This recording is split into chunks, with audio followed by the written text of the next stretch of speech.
Hello, everybody, and welcome to Unscripted Access, episode number 75. You're here with your host, Nick McCandless. On this week's show, we also have Bronson Fiore. Broncos gonna win the fucking Super Bowl. God, I hope I don't eat crow next week. And Anthony Ta. Hello. All right, so as we normally do, we're going to head into the game news. Now, probably Wait. There's one piece of news I forgot in my intro. Did you guys know that they have combined Butterfinger with Reese's Peanut Butter Cups? Like into one candy? Serious? So it's peanut butter. Yeah. So it's peanut butter with caramel wrapped in chocolate. What? Since when did either of those candies have caramel? I don't know. I don't remember. I can't remember the last time I ate Butterfingers. I'm sorry. Butterfingers are amazing. They're great, and like Reese's are too. So I mean, Reese's are amazing. I mean, so it's just peanut butter inside chocolate is nice. Yeah. So what it like? I really like Kit Kats actually. I mean, if you think about it, a Butterfinger is just a really hard version of a Reese's. So I mean, how does this work? I don't know. Maybe the softness or the chewiness is between Butterfingers and Reese's. That would be interesting. But I don't know how that's gonna work. Crunchy on the outside, smooth on the inside. I love Reese's Peanut Butter Cups, and recently the reason I found out about this is the 7-Eleven by my house has this deal on Butterfingers where you buy one, you get one free on king-size Butterfingers. And I noticed that they were also advertising that the combo, but they didn't have any. So I was like, oh man, that sucks. Why would you advertise this and not let me buy it? I don't know. That cool, seems rad. Alright, moving on from candy bars. I'm going to try and find one and tell you if it is disappointing or not. If I find one, I will get one too. Yeah. We'll post a review on we'll post a formal review on the website. Hey, we did 60-minute access of the Pizza Hut app, so I thought the exact same thing right there. So, you know what? That Pizza Hut it's gonna be like 30 Mind seconds. readers. It's gonna be great. Well, yeah, mind links happen. Great minds think alike. Yes. Yeah. It's gonna be like 15-second access of the new Butterfingers Reese's hybrid. Whatever they call it. You get to see Bronson bite into the candy bar in slow motion and assess every little bit of texture in the first bite. Well, we're gonna need an intense camera to do that. We did 60-minute access of the Pizza Hut app, and that was something. I remember my favorite part is when it asks us like, "Yo, do you want to post this to Facebook?" And we were like, yeah, let's post it to my Facebook. People can know I'm ordering pizza at 10:30 in the morning with my Xbox. I just love the message morning. I just love the message that came with it, because it says something along the lines of let's see. Hot hey, deal. I just it's a hot deal. No, but the message that I was going to post on Facebook is like, hey, I just ordered my pizza on Xbox. Jealous? Get your free Pizza Hut app today on Xbox 360. And it was just like, this app not only can you post it to Facebook and make everybody wonder why you have to tell the world you order pizza on Facebook, it also gives a message in which it makes you look like a total fool. So, I mean, Kevin said that, because Kevin... one of the main guys at the Reno Video Game Symphony was with us for that, and he said, like, yeah, I am watching the downfall of Western civilization. No, and the reason, Nick, that we were doing it at 10:30 in the morning is because that's when we record on Saturdays. We actually had to, those stores don't open till 11, some poor guy at Pizza Hut is clocking in first thing in the morning at 11, and he sees like an order for what was it? It was pepperoni. It was a medium. It was medium with extra cheese, extra pepperoni, extra sauce, olives, extra cheese, extra sauce, olives, pepperoni, bacon, and I think beef. Yeah. Actually, one of the cool... Yeah, and he probably spit in your food. And one of the Probably. one of the nice things about that app is at least you get to see what the super ideal version of your pizza looks like when it shows up. Which it did. Yeah, I because don't pizza know. always looks like that when it gets to you. I mean, When it showed up to us, it's like, well, it clearly didn't look like the picture because of the cheese.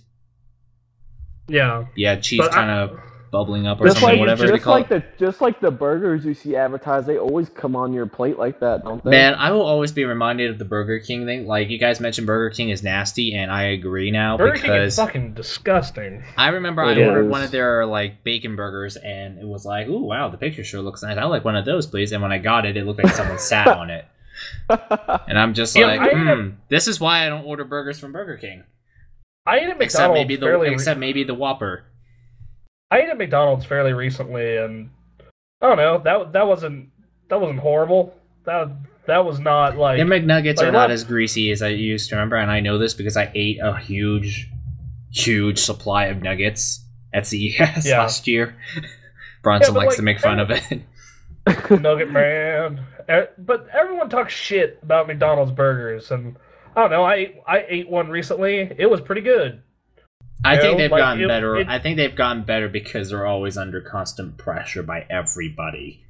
Yeah, but like, I don't know. Like, for you know, like, it wouldn't be my first choice to eat for a burger, but for $1.30, that was not a bad bacon cheeseburger. In fact, I'm pretty sure you're not gonna find much better for $1.30. Yeah, there's only so good of a burger you can expect when you're paying $1.30. Just saying. Yeah.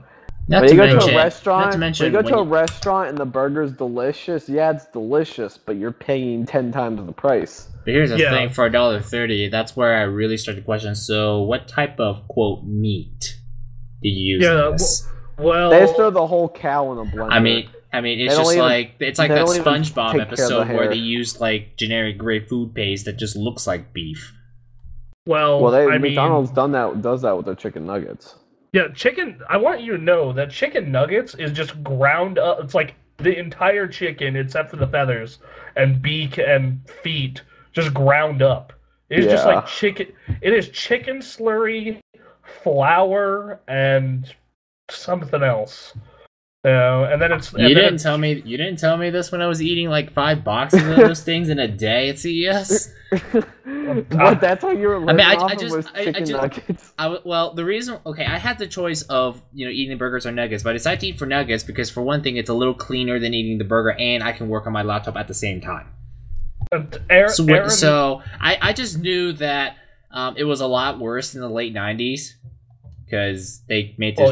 They obviously, after people found out that it was actually more chicken skin than actual meat they were eating, they got angry, and then McDonald's switched to quote white chicken meat unquote, which is just the whole chicken, which is healthier, but that's not really saying much. Chicken heart, yummy. Well, now I'm probably not going to eat as much of that anymore. Well. I mean, that's like, I mean, it tastes really good, but wow, the calorie count.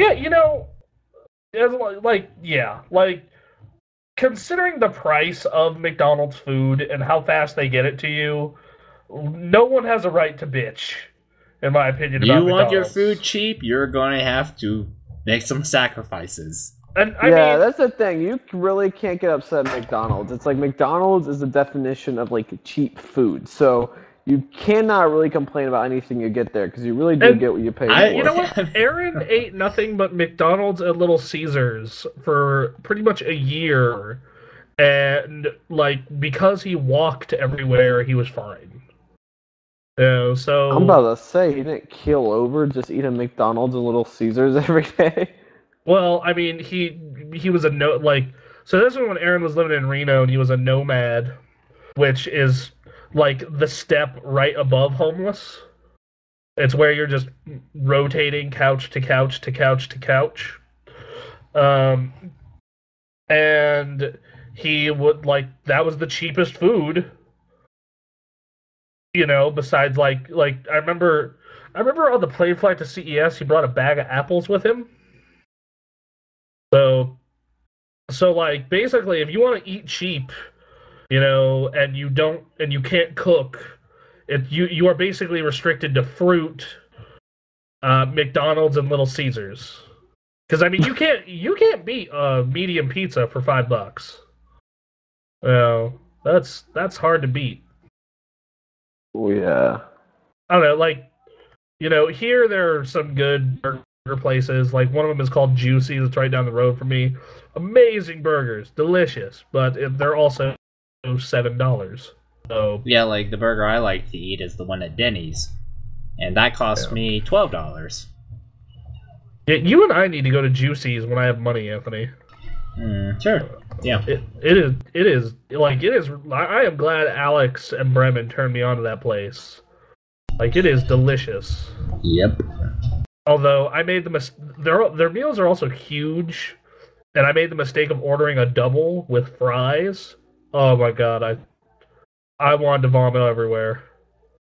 Just so much food. Okay, I think we've been talking about enough food. For like 20, Yeah, 30 let's all minutes go. we've been Let's all go hungry, and next thing I know, I want to go to a buffet. I think that we should add a food segment to this podcast. Which by the way, meal of the week is the In-N-Out double burger.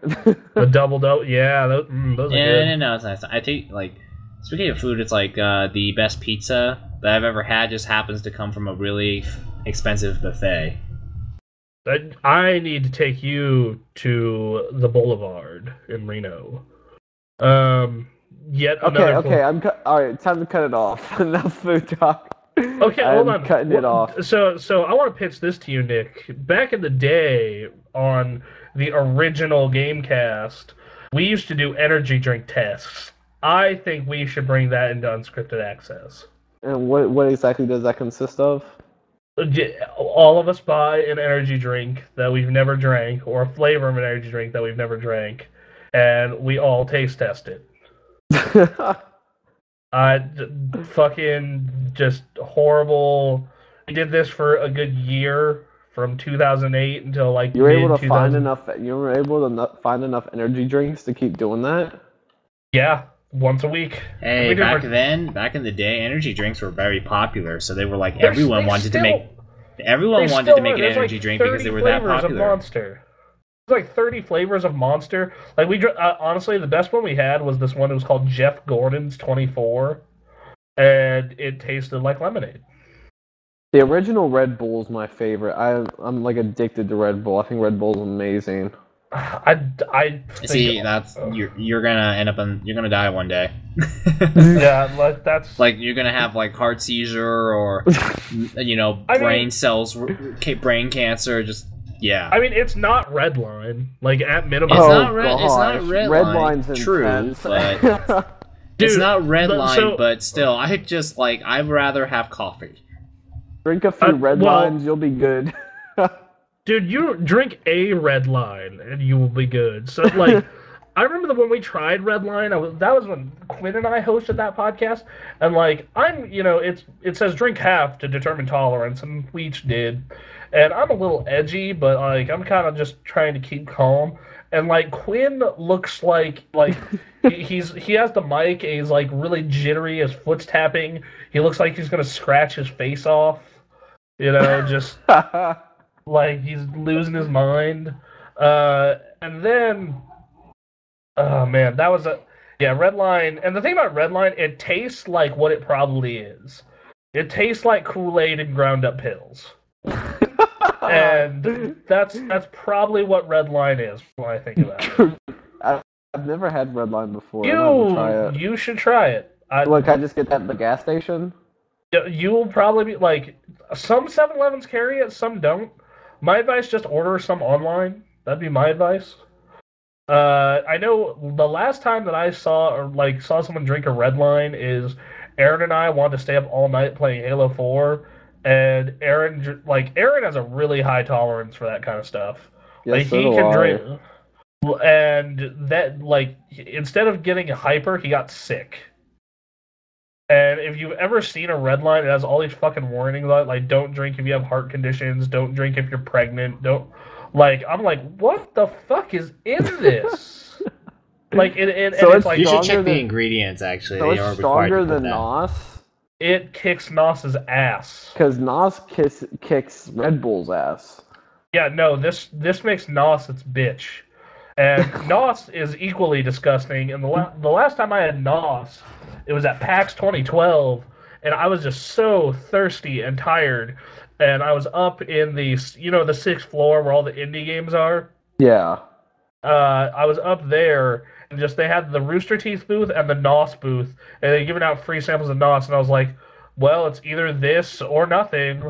And I was like, this, and I drank like 3 of them because they're free. First off, I felt like I was just wanted to vomit everywhere. I don't think they're that bad. Second off, they taste like, at least that flavor, it was their orange flavor, tasted like Oh, I've never had the orange flavor. kind of like flat, watered down orange soda mixed with a little bit of like Monster.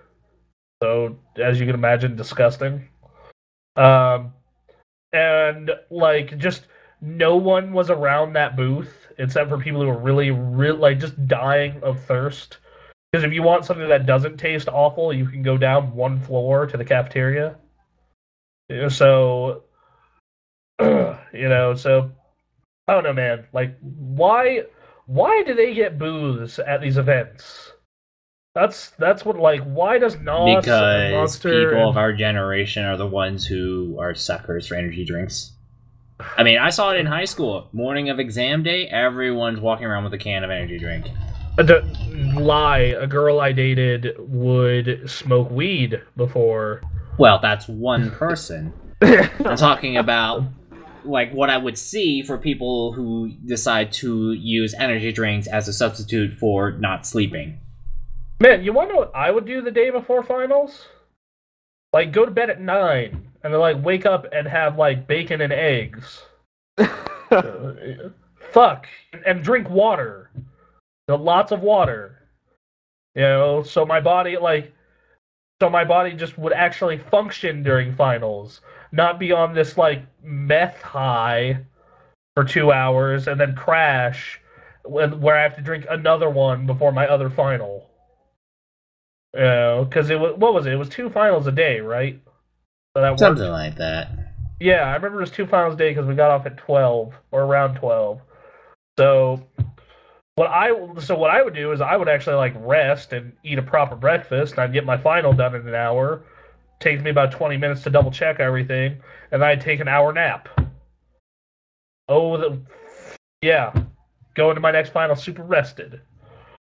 Just so. Man, energy drinks are the worst. They all taste bad. Like all energy I don't drinks know just how taste the I don't even know I how think these Red- guys. I- I don't know how people buy these. If I'm honest, I they honestly, taste that bad. most energy drinks taste bad, but Red Bull is like amazing. Like seriously, Red Bull, like, I could to me- literally, if I wanted to, drink a 6-pack of Red Bull nonstop, and I'd think it'd be amazing. until you get heart murmurs. Well, yeah, I've drank 4 at once before. I didn't run into any issues, but I stopped because I just wanted to make sure nothing happened. Yeah, I don't know. Like Red Bull is not horrible. I It's mean, amazing. there are, in my opinion, better energy drinks. From what a really interesting combination is, Spike TV. They had their own energy drink, and their own energy drink. If you ate Fritos with it, it would like if you ate some Fritos and then drank it, it would taste kind of like liquid chow mein. What in the world? Yeah, it was Liquid really chow weird. mein. Like it's just like someone turned the flavor of like chow mein into liquid. So, yeah. That sounds gross, but I don't know. There is something wrong with some of these like the drinks that really worry me are the ones that are like, this is 0 calories and it'll keep you up for like 20 hours. I'm like, okay, like what is that? Is that like battery acid? So it literally sounds like a Southern concoction right there. battery acid. All right, Yo, cool. man, we we combined battery acid and taurine for this new extreme drink. Yeah, anytime they say no calories, it's like, no sugar. And I'm just like, well, you clearly got your energy somewhere. Like, Well, did it's you called use, putting aspartame in it, which will give you cancer. did you use bathroom cleaning products in this? Because those have no calories. It's like, here, we'll keep you awake with bleach. With bleach. For one general purpose cleaner. Car full. No, have you guys ever had to like clean out an area with a shit ton of bleach? It's terrible. Just like I had to use a gallon of bleach to clean out our basement. A gallon? Holy shit, a gallon of dude. bleach. Dude, I hope you freaking open the door and freaking didn't let that shit into the house. You could freaking die from that. Yeah, our basement doesn't connect to our house, thankfully. It's just you have to go outside to get to it. Yeah. And like after that little sewer incident, we had to bleach the entire floor. And just poured bleach everywhere. And it like you could not breathe down there. I'm pretty sure we were like 2 steps away from creating mustard gas. Yeah, so a gallon, dude, that's a lot. It is a shit ton of bleach, but it's the only way you could disinfect it and get the smell out. Yeah. Yeah. That's the only way. It was the only way that was happening. Because I'm not sure if you ever had your basement flood. Nope. Especially, no, it is so our basement's a concrete basement. It's really only meant for storage. And yeah, shit just just pipe backed up and burst and flooded, like there was a good area where it was just an inch of crap. And just after the plumbers and people went in and cleaned it out, it still smelled awful. And they're like, yeah, you're going to want to disinfect that somehow. And I talked to my grandfather. He's like, yeah, take like a gallon of bleach and just spread it everywhere, then hose it down the drain. It was just fucking horrible. Yeah, that's terrible. But anyways, we need to move on from food. Yeah, so we got everybody hungry, and now stop them from getting hungry. So mission accomplished. Yes, this is a gaming podcast. Yes, it's unscripted. Maybe I should go buy Cooking Mama. That is a video game. We did talk there about we stuff go. Completely off the walls, but I like to limit it somewhat because I don't think we want to listen to an hour of food talk. There's a TV station called the Food Network. The TV station called the Food Network. See, Hey, man, oh my goodness, I was thinking of Food Network right there. 2 of the top 3 gaming podcasts on iTunes barely talk about video games for the first hour. So, I mean, I'm pretty sure we're in line with that. Yeah, like, I'm not sure if you ever listen to the Rooster Teeth podcast or the Giant Bombcast, but both of those, just, tangents about nothing. Like, fuck pennies. Anyway, continue on to the news. I like how I said, like, at the beginning of the podcast, we were going to start with the news, and, like, 30 minutes later, we're just now getting to the news. But anyways, that's Unscripted Access for you. If you're a new listener, welcome to Unscripted Access.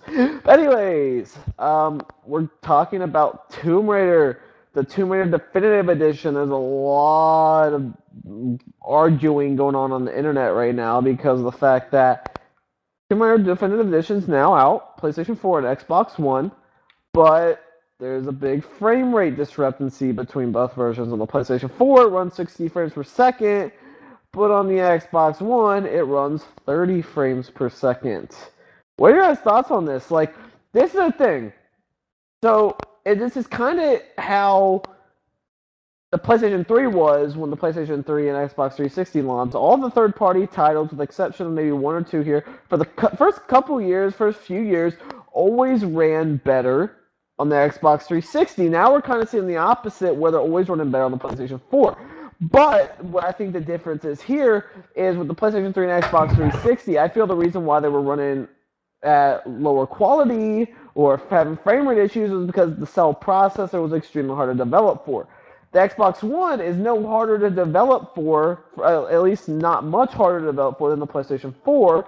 So I don't think it's a matter of development. I think it's a matter of power issues. And if we continue to see this where 5-6 years down the road, like Microsoft is Or even every year, Microsoft has this deal with Call of Duty, and they're always promoting Call of Duty. But it's like, we're promoting Call of Duty. However, Call of Duty runs better on our competitor's platform. How does that really look for the Xbox One? What are your thoughts on this? I think that it actually partially does come down to the Xbox One is. I think it is comparable. Like, the gap between these systems is probably the smallest we've ever seen. When it comes to overall power, it's just you got to remember, part of the Xbox One's power, 10% of it's being taken by the Kinect, and then a lot of developers don't know how to use that weird SRAM thing they put into it. It's got slower RAM too. Yeah, so you factor in slower RAM with nobody knowing how the fuck to use that weird SRAM thing, and then 10% of its fucking speed being taken by Kinect. That said, I think this particular game is not that big of a deal. Like, Tomb Raider is actually fine at 30 frames. Like, yeah, if it was Call of Duty or Madden, there'd be cause for concern. Well, but that's the thing, though. Call of Duty did run. Call of Duty wasn't 1080p on the Xbox One, but it was on PlayStation 4. That's kind of funny, because it's like, how can you be Microsoft, be like, our console's the one to play Call of Duty on, but it runs better on our computer? You'll be surprised at the power of marketing and uninformed consumers. Well, of course. This is not a case where it's like, when I was playing Bayonetta on the PS3 and it was like sub 25 frames. Like, this is a case of, this game runs fine, it just doesn't run as well. Now, I think that there is always going to kind of be a gap because PS4 is just generally more powerful. But I do think once Microsoft cuts this Kinect bullshit out, which there's actually a news story talking about how, like, yeah, we're probably just going to tell developers you can, if you want to take the resources from Kinect, you can. And developers start to figure out that weird SRAM thing. I think they'll start to, I think we'll start to see them, really show off comparable. It'll be comparable. That said, it's still kind of fucked up that Tomb Raider on both of them. Like, that game, I don't know. Like, I am very surprised that the game doesn't run 60 on both. I think that whatever. I think it was a really good point, pointing out that, the PS3 had issues. Well, the thing was that in the days when the PS3 came out, that system is more powerful than the Xbox 360. It just took like 3 or 4 years for everyone to figure out how to use it. Whereas today, if you looked at at that point, the PS3 had much more power. Okay, I wouldn't say much more, but had more power than the 360. It was just no one knew how to use it. Today, the PS3 has, for its main memory pool, faster memory, and it has a faster GPU, I think. The Xbox One has a slower GPU. So, over in the course of the very, very long run, even if developers master that super fast memory, ESD or RAM, whatever it is, even then, you still have a slower GPU. And it's being used by Kinect. And Microsoft is most insistent that the Kinect is part of the Xbox One ecosystem. So, I think it is a cause for concern, especially when everyone is like just flipping out over this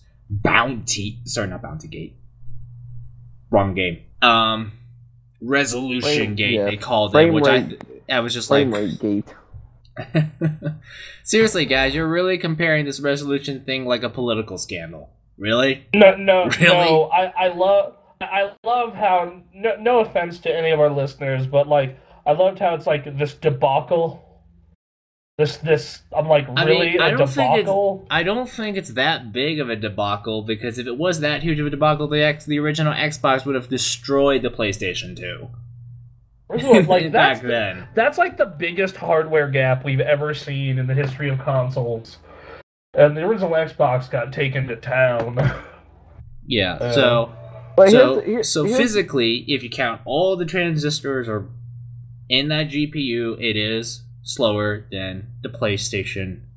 It's less powerful than the PlayStation 4. And that's not like you could say, it's different architectures. These two things are essentially AMD APUs. They're just custom built.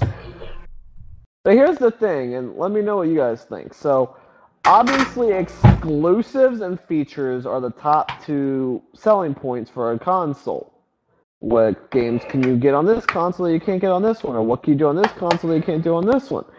But if someone's on the edge and, hey, Call of Duty runs at a higher frame rate, a higher resolution on PlayStation 4. Battlefield 4 has a higher resolution.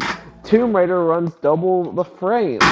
Don't you think over time, like, if you're on the line, like, okay, I like how this console has this game, and this console has this game, I like this feature, I like this feature, I don't know which one to get, but I really like Call of Duty, I really like Battlefield, but you constantly hear about these multi-platform titles performing better. Like, I guarantee you that Xbox 360 got some sales boost just on the fact that Call of Duty and Madden and all the big multi-platform titles ran better on Microsoft's platform. Do you think that's a big issue? A lot of multi-platforms ran better on the original Xbox. Correct. Like, here's where the difference is there. Original Xbox, like, they didn't just, like... once again, I'll say this. Original Xbox, that's the biggest gap I've ever seen. As far as looks, load times, but everything. Here's the difference there. When it came to exclusives, there was no match. The PlayStation 2, when it came out, I mean, Xbox, I mean, yeah. Well, PS2, it was out a year sooner, and by the time, so, it's at the point where the Xbox was a month old, and the PS2 was a year and 2 months old. The Xbox had Halo, Project Gotham, and Dead or Alive.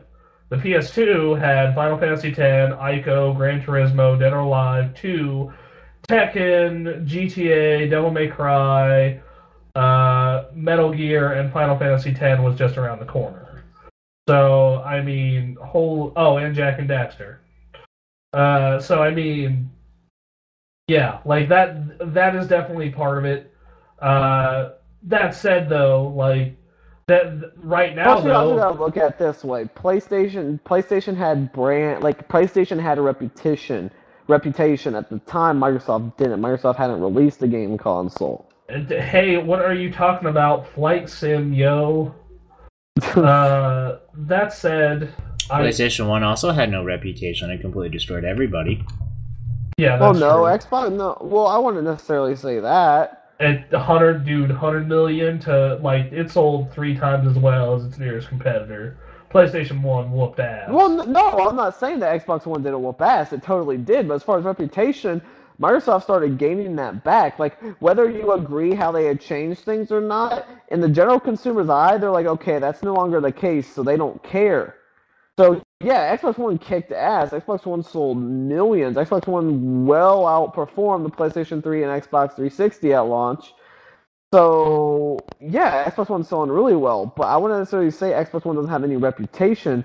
Xbox One has a reputation of having the best online gaming network. Right now, that's pretty much this. You can argue the Xbox Live and PlayStation Network are on par.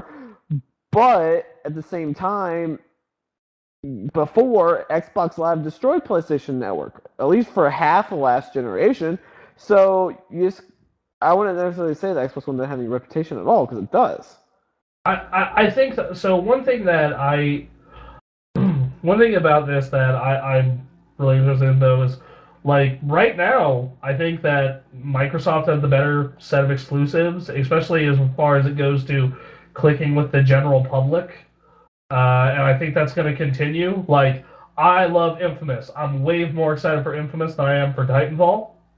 But Titanfall is going to sell way, way more than Infamous. And it is going to be in the public eye way, way more than Infamous. Does that bum me out a little bit? Sure it does.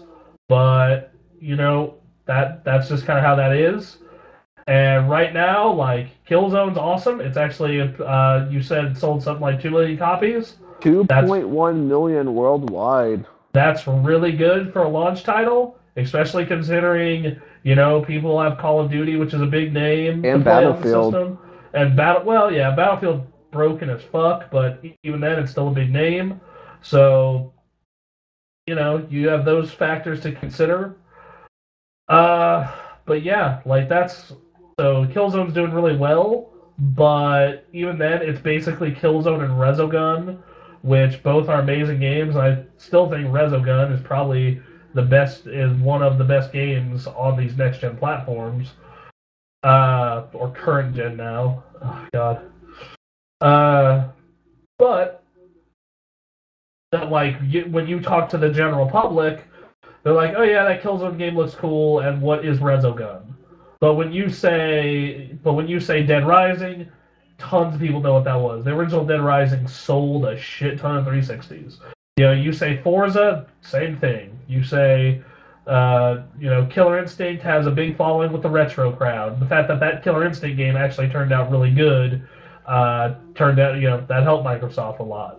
And then like Peggle. I realize Peggle isn't really a hardcore gamers game, but you talk to people and say, "Hey, Peggle's rad," and the only place you can get it right now is on Xbox.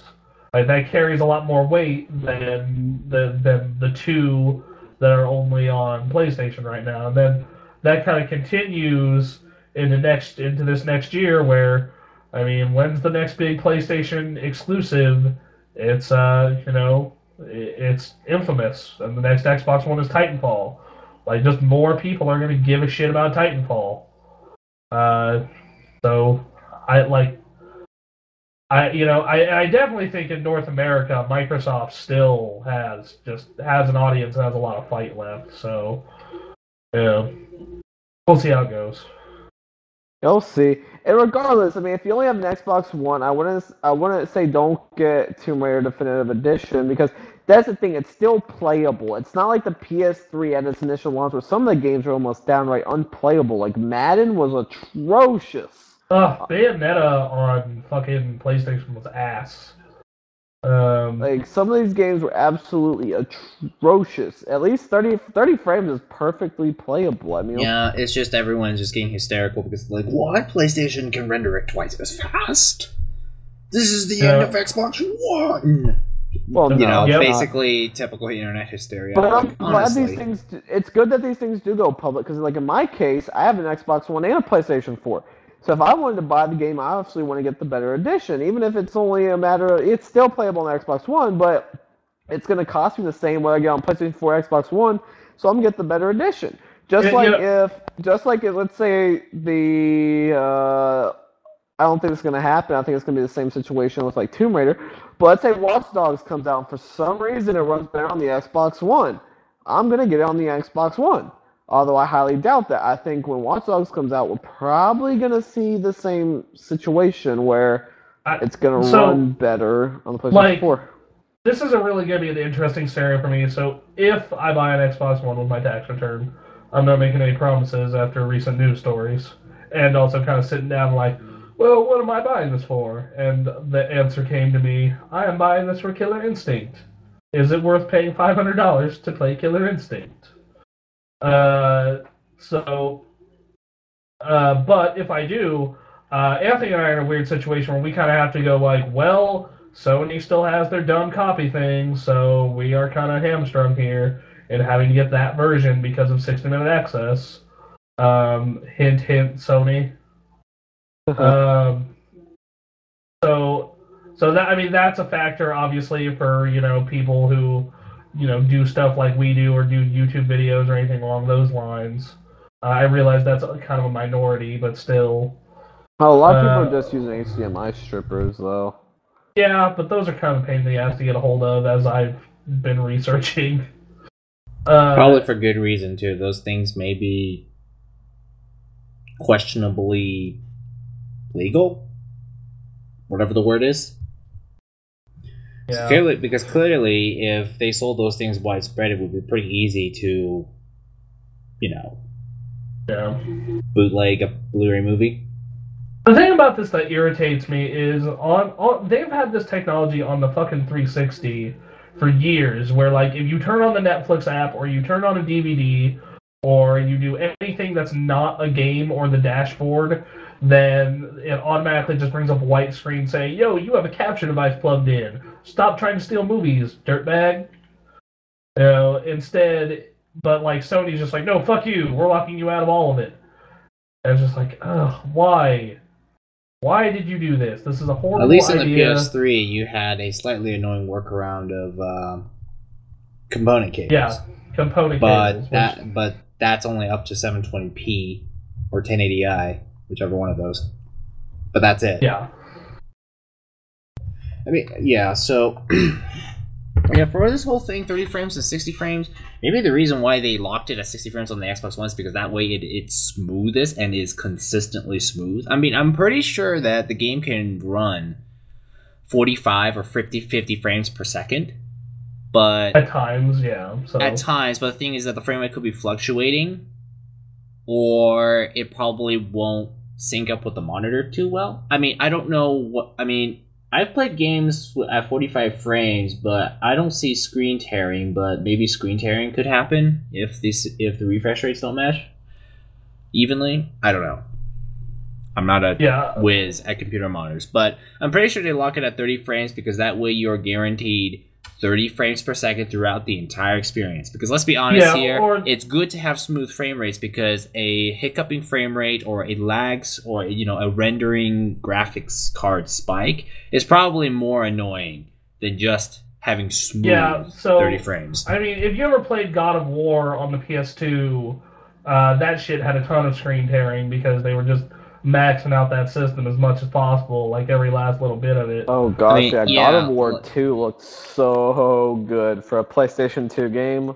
Yeah, so they were just maxing out every last little bit of that console. Yeah, because, let's see, like, if you ran it at 60 frames per second like the PS4, all it probably takes is looking at one specific angle where the system has to work harder, and all of a sudden your frame rate just plummets off the cliff. I've seen the Xbox version. It looks good. Like, it looks really good. They look on par, just the difference is the frame rate. And that's not like a Call of Duty or a racing game where, like, oh, you need 60 frames. Like, 30 is absolutely fine for a game like Tomb Raider. Especially because its multiplayer just sucks ass, so you're never going to play it. Yeah. In the long run, though, I don't think this is that big of a deal. Okay, the Xbox One is modern. It's powerful. I mean, it can still do 1080p. You just need to do some, graphics tweaks, much like with a computer. My graphics card is, I guess you could compare it between my graphics card and the one in Bronson's laptop. Mine is slightly slower, which I think the Xbox One, its graphics chip is only slightly slower than the PS4. But, what I needed to do is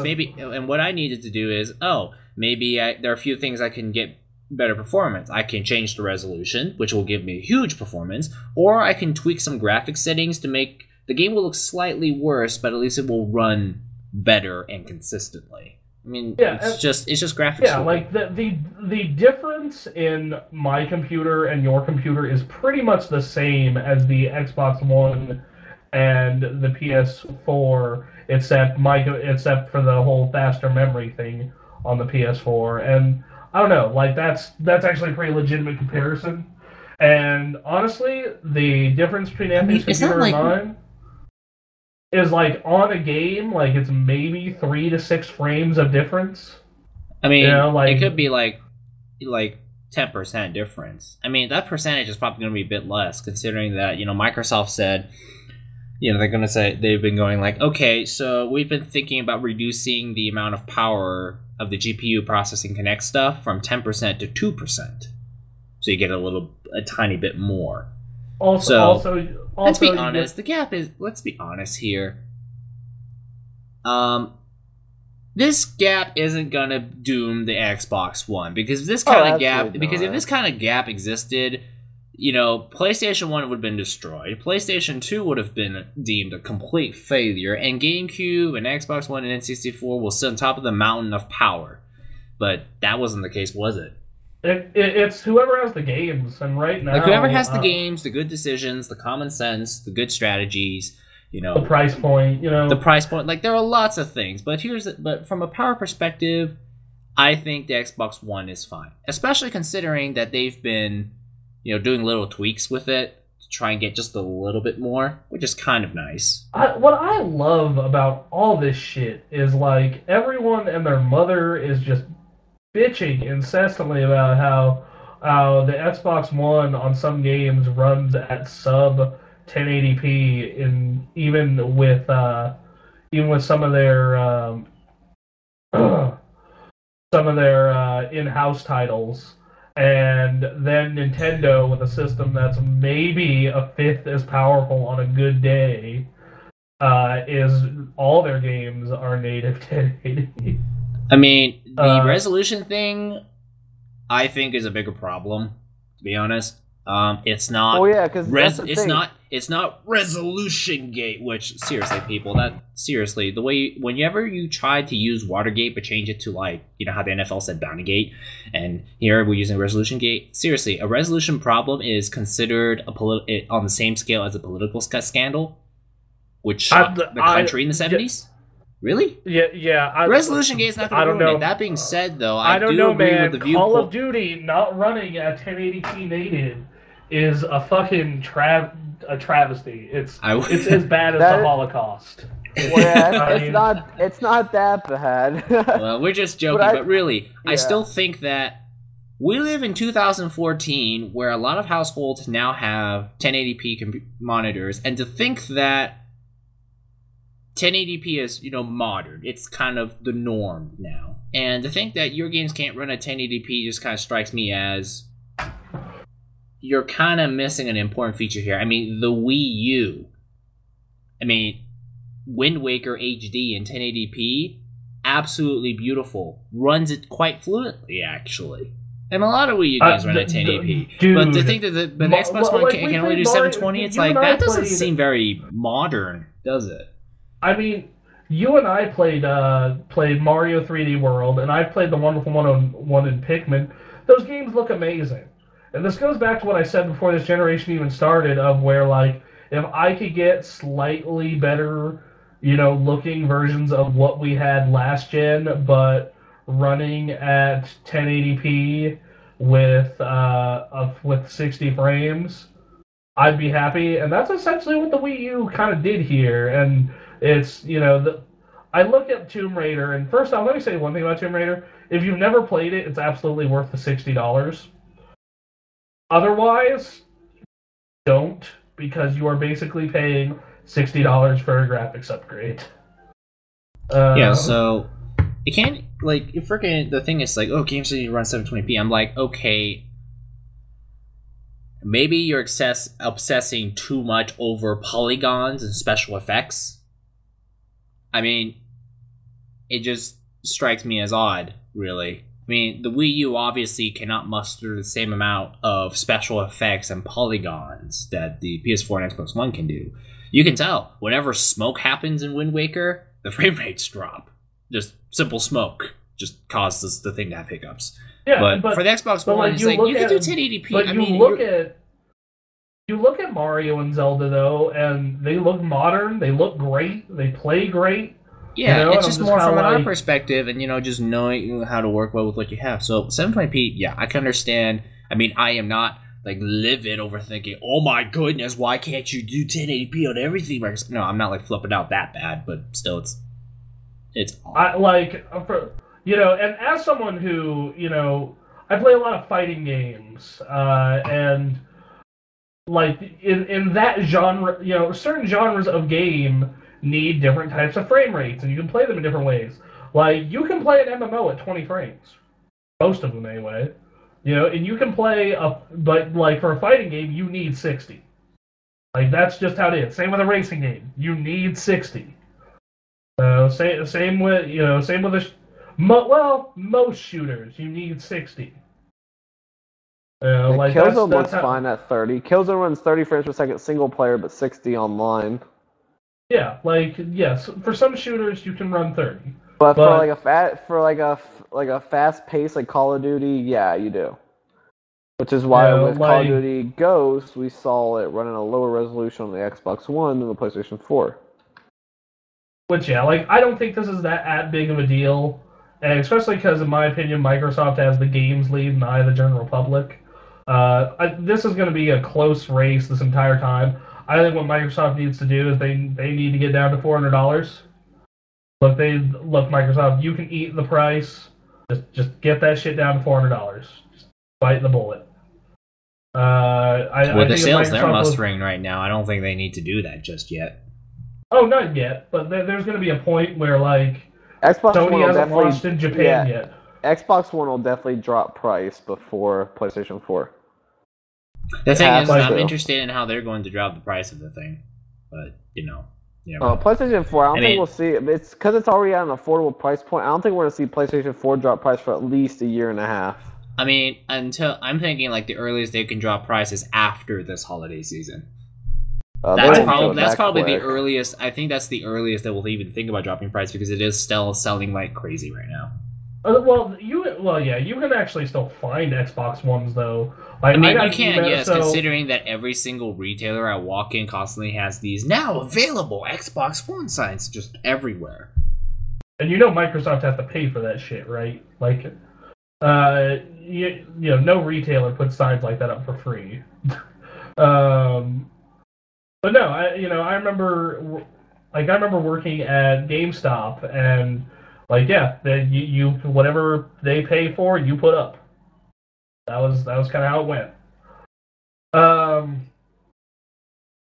don't know, like I think that this holiday, like, I got an email from Dell recently because that's you buy your Alienware through Dell, and I got an email from them recently being like, "Yo, Xboxes are in stock." I'm like, that's great. Thanks for the information, I guess. I just find it really funny when computer manufacturers, especially Dell, I just find it funny when computer manufacturers attempt to sell you game consoles. Oh, I get so much shit from Dell, like buy a tablet, buy that. Oh yeah, Dell sells a lot of stuff.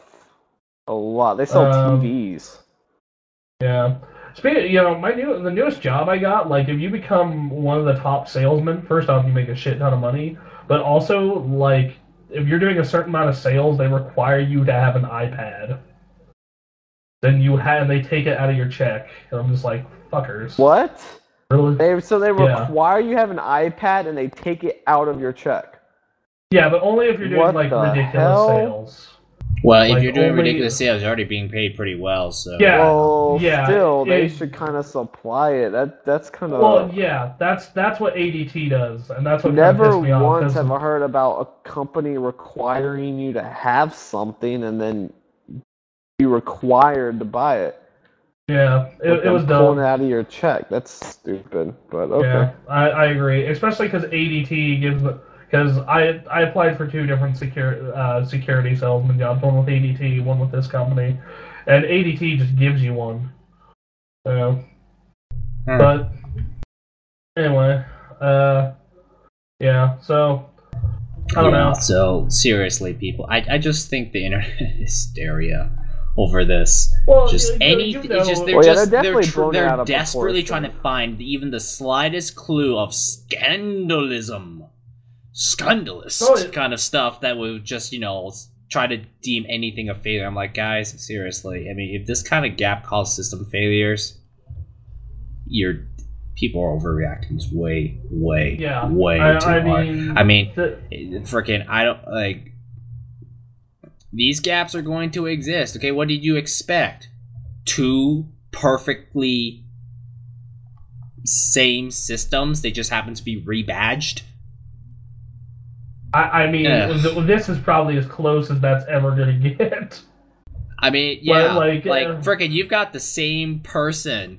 Not the same person. The same company building your chips, and it's not just the same company. Like it was with just IBM building all the 3 major systems. No, you're talking about the same company using the same basic architecture across these 2 systems.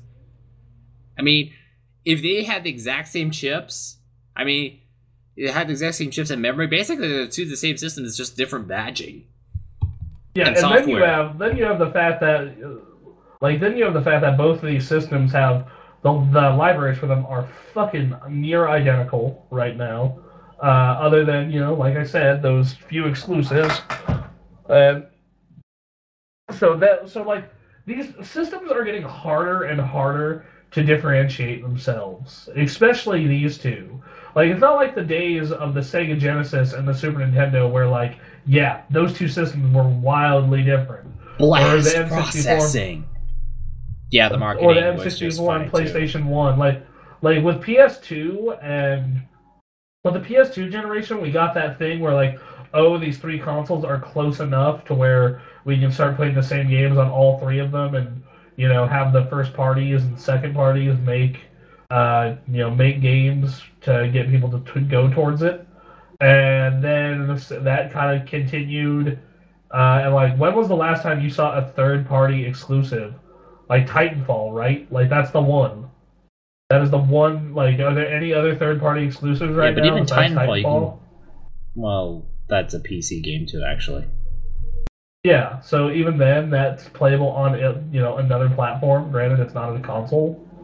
I mean, are there any other third-party exclusives? I mean, think about this isn't next gen, but Persona 5 right now is exclusive to PS3. Well, there was a lot of third-party exclusives last generation. I mean, you had Metal Gear Solid 4. There's a ton. Bayonetta might as well have been exclusive because it played so bad on PlayStation. Yeah. That's actually there were a lot of games like that. Like there were and it went both ways. Like Final Fantasy on 360 was less than ideal. Gears of War until recently, where Microsoft has just bought Gears of War, which we'll get to in a second. Well, yeah, you know what that's going to become. 1 year you're getting Halo, 1 year you're getting Gears. 1 year you're getting Halo, 1 year you're getting Gears. Oh, God. Go between first and third person. 1 year is your first person, 1 year is the third person. And Forza every year, which I freaking hate. I wish they would go to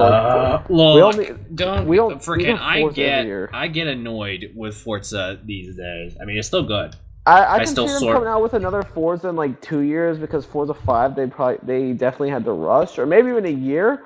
But after that, to come out with Forza 6, like take 3 years to make like a really good Forza. Well, they're not. They're not. Of course they're not. And you gotta remember, you think about it now. In the general gaming eye right now, Gran Turismo's trophy of gaming racing simulation is now being very highly challenged by Forza. And here's the thing: while Gran Turismo, my copy of Gran Turismo, like Gran Turismo, indeed has the better simulator. However, Forza does almost everything else better now. That's true, and it's more fun.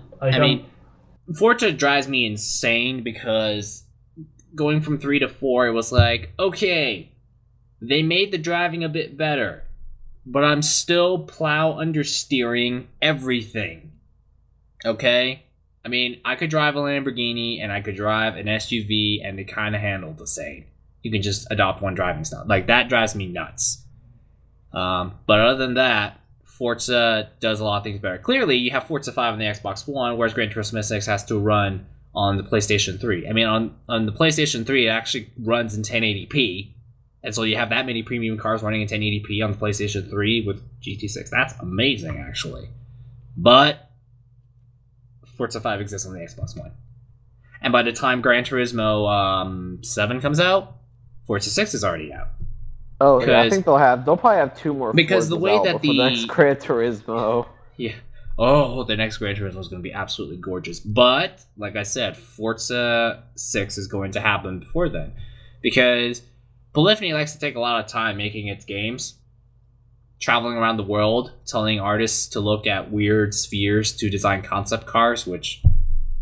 Why do you... I mean, I understand. Gran Turismo, that's why. Friggin' Gran Turismo, sometimes their priorities just boggle my mind. Because it's like, I understand that they try to make cars look like art, which is great, but sometimes they go overboard with it. Like, collaborating with studios around the world for these concept cars. But the thing is, I kind of don't care about those concept cars. In the meantime, but... Yeah, they make cars art, but... How about they work on damage? I'm still waiting for that one. The problem is that in racing sims, damage is not a good idea. Look, Forza doesn't do a good job with it, and Gran Turismo just stopped doing it altogether, and I would rather they take the Gran Turismo approach and just stop. Okay? It's like, oh, I want to do damage. Well, you can't simulate damage very easily. I mean, it's a freaking...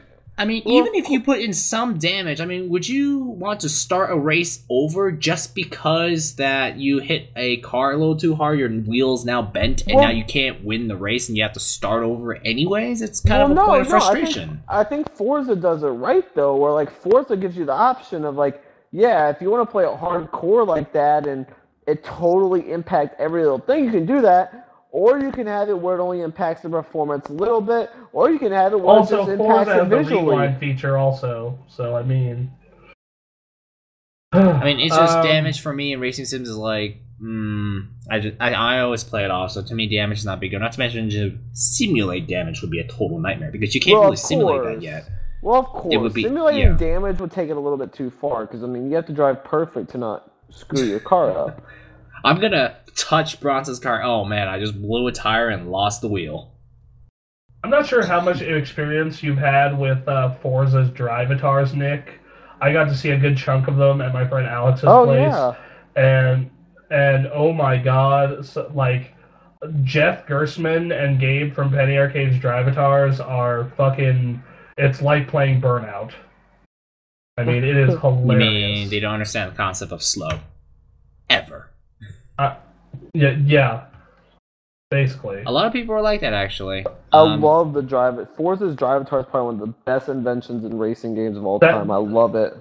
I mean, well, my concern... That idea in games has been around forever. My problem with Drivatar is that I kind of like to... My friends list consists of people who don't play racing games very often. Or don't play the simulation kind of games that I do. So the only drivatars I get is Bronson's insistent of flat out speed and blowing through corners and maybe crashing into the back of me. You still get drivatars from other players. I know, but I need to find those players. What? Yeah, you can follow. If you go into a race, it will pull random players' drivatars. Yeah, and you can also set it to pull like specific people's.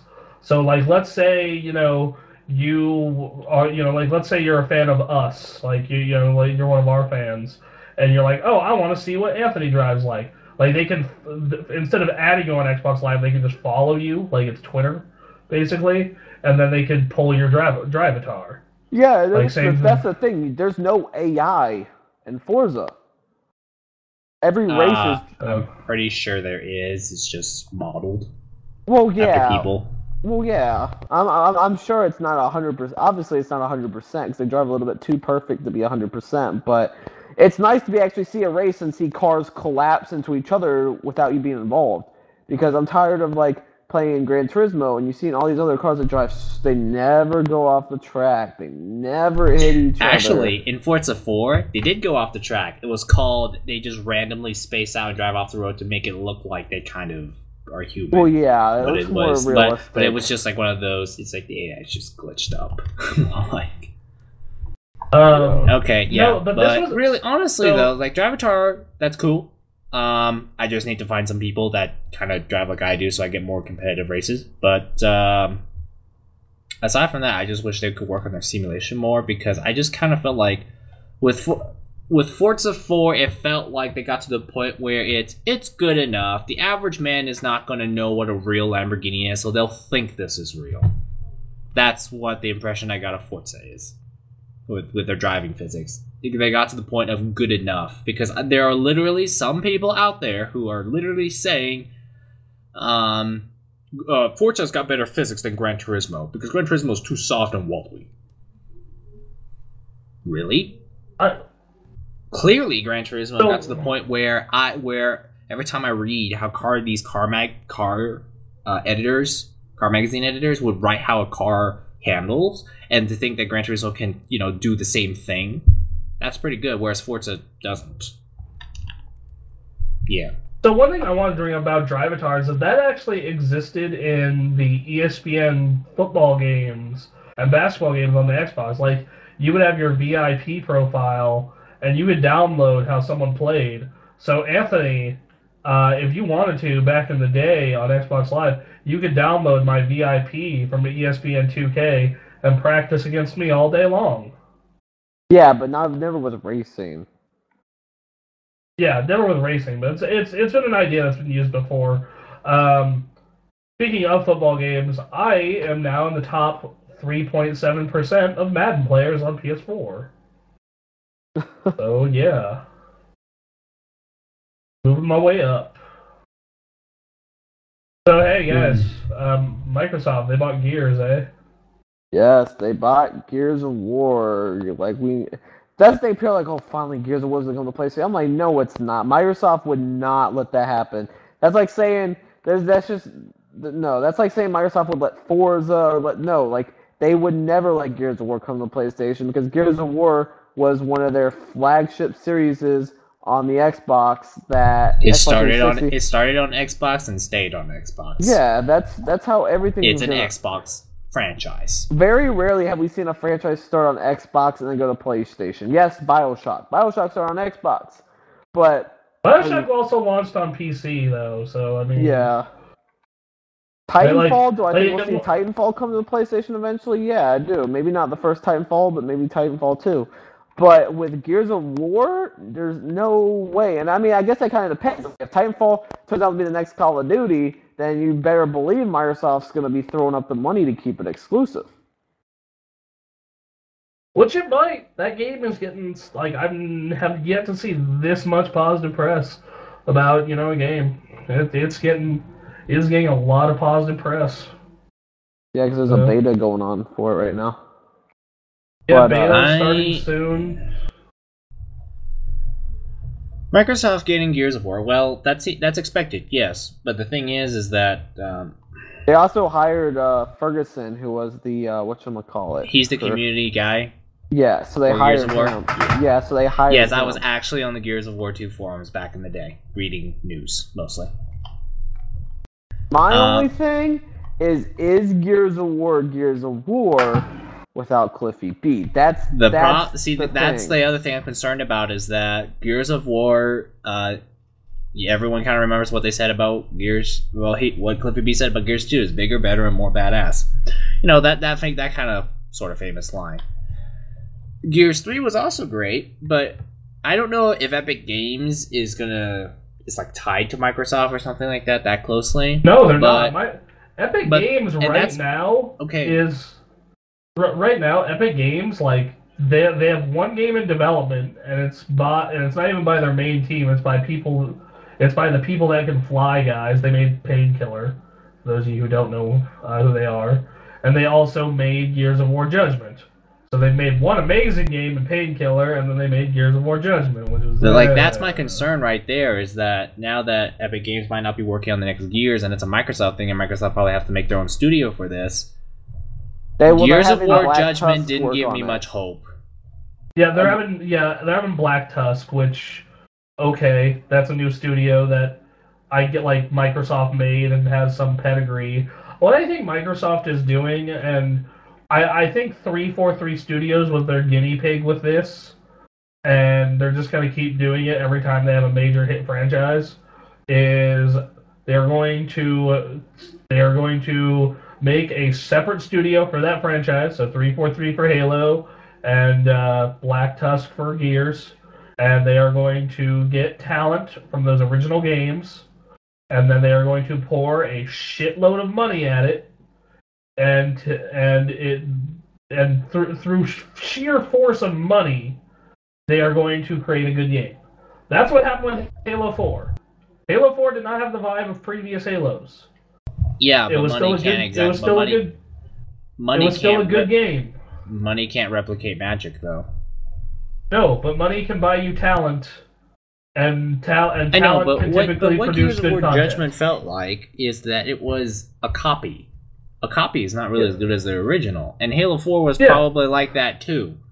It's like it's Halo. It has the big major Halo checkboxes, but as far as the minute details that Bungie would do, those went missing. Yeah, but also Black Tusk didn't make Judgment, but they're going to throw a shit ton of money at it, and they're going to get people who worked on the old ones who still like the franchise. Because a lot of older Bungie guys worked on Halo 4, including Frank O'Connor. but it just wasn't the same. I think they're just gonna do this. Like they're gonna do it with Gears, and they're gonna do it. They've already started doing it with Forza, and I just think they're gonna continue down this path where they will discover a game that becomes a major hit, that makes a shit ton of money, and they're gonna make a separate studio just for that franchise, and continue from there. Yeah, the only way I'd be confident, because I'm a fan of Gears of War. Like, Gears of War Judgment, I didn't care for it, but Gears of War 1, 2, and 3 I loved. The only way I would really Gears 3, I said, I reviewed Gears 3 when it came out, and I said it was by far one of the most complete shooters of the generation. Like, yeah, great campaign, a fantastic co-op, fantastic multiplayer, tons of stuff to do. That it was well worth your $60 if you paid $60 for Gears of War. No doubt. Yeah, because here's the thing. The only way I'm going to be confident, because this is the thing. So you have Gears of War 1, 2, and 3. Then you have Judgment. So you have to somehow know where to take that franchise and how to make it fresh on the Xbox One. The only way, which this is not, this isn't going to happen. The only way I feel confident about Gears of War from this point on is this Microsoft made an announcement saying, "Hey, we're hiring Cliffy B with Black Tusk," but that's not going to happen. So here's my thing with that is, so Halo, they got some, Halo 4 was a great game, but didn't have the same magic. And one of the things that bothered me about Halo 4 is Halo 1, 2, 3, Reach, and even ODST all were really hard sci-fi with a little bit of fantasy bullshit. Just a little bit. And that was okay. And then Halo 4 went off the motherfucking deep end. And I have a similar feeling that we're getting something like that with Gears. One thing I will say is I have no idea where the fuck they're going to take the Gears storyline, because they're going to make it deep and emotional. You're going to cry. No, that's what they will try to tell you. That's what everyone these days tries to do. It's just deep. Well, the only people there are very few people succeeding. Telltale, Naughty Dog. Yeah, actually, when you pointed out that Halo 4 was, when you told me Halo 4 was like hardcore sci-fi with now some fantasy bullshit, I kind of saw that coming when they said they called it the Reclaimer trilogy. It just sounded something like straight out of the pages of generic fantasy books. Well, the Reclaimer was something like a Reclaimer in the Halo. Oh god, I'm about to show how big of a fucking Halo nerd I am. A Reclaimer is it is a human, basically. Like, that's what a Reclaimer is. Like, the Reclaimer is the one who can activate the Halo rings to kill all the food, to get rid of the flood. Like, I mean, if you played Halo 1, notice how Guilty Spark called Master Chief a Reclaimer. Called you Reclaimer constantly. Hey everybody, I went to Halo Fest 2011 and I loved Halo until Halo 4. So, yeah. And I actually still kind of liked Halo 4. So, yeah, I know a lot about these games. No, like I said, I'm just saying, like, the wording of it just made it seem consistent with what you said, like, fantasy BS. Yeah, it was just like the Reclaimer trilogy, and I'm just like, Halo always had a little bit of minor fantasy bullshit in it, but it was okay because it kind of worked with the universe and the vibe they had going on, and like it didn't fucking ruin it. And then they kind of went off the deep end with this one. One thing I will say that Halo 4 did really well was the ending, they did a really good job of characterizing Master Chief and Cortana. Like, they actually made Master Chief and Cortana seem like more than just heroes. Like, they gave them more personality. Yeah, like, they actually kind of fleshed them out a little bit, and that ending was really sad. But, like, my problems with Halo 4, other than the fantasy bullshit, there was also the fact that just the Protheans were not fun to fight at all, like, whatsoever. In fact, they were annoying. They made the Flood seem, fun, which I never thought I'd see that happen. And then the multiplayer, it didn't feel like Halo multiplayer. Oh, I know. Like, I know. Like I played, and it's faster paced, and where should I put this? The loadouts, the new announcer. The new announcer particularly was a bit of a shock, if I'm honest. Yeah, well, I mean, because the old announcer he had a deep voice, but there was finesse, controlled, cool. The new one is like he looked like he's like the kind of like the guy calling out UFC fights at the world's coolest nightclub or whatever. Well, no, it's like they took the original announcer and gave him a bump of cocaine. Double kill, triple kill, Kilimanjaro. Ah, what? Yeah, that was cocaine off a supermodel's tits in the bathroom. See,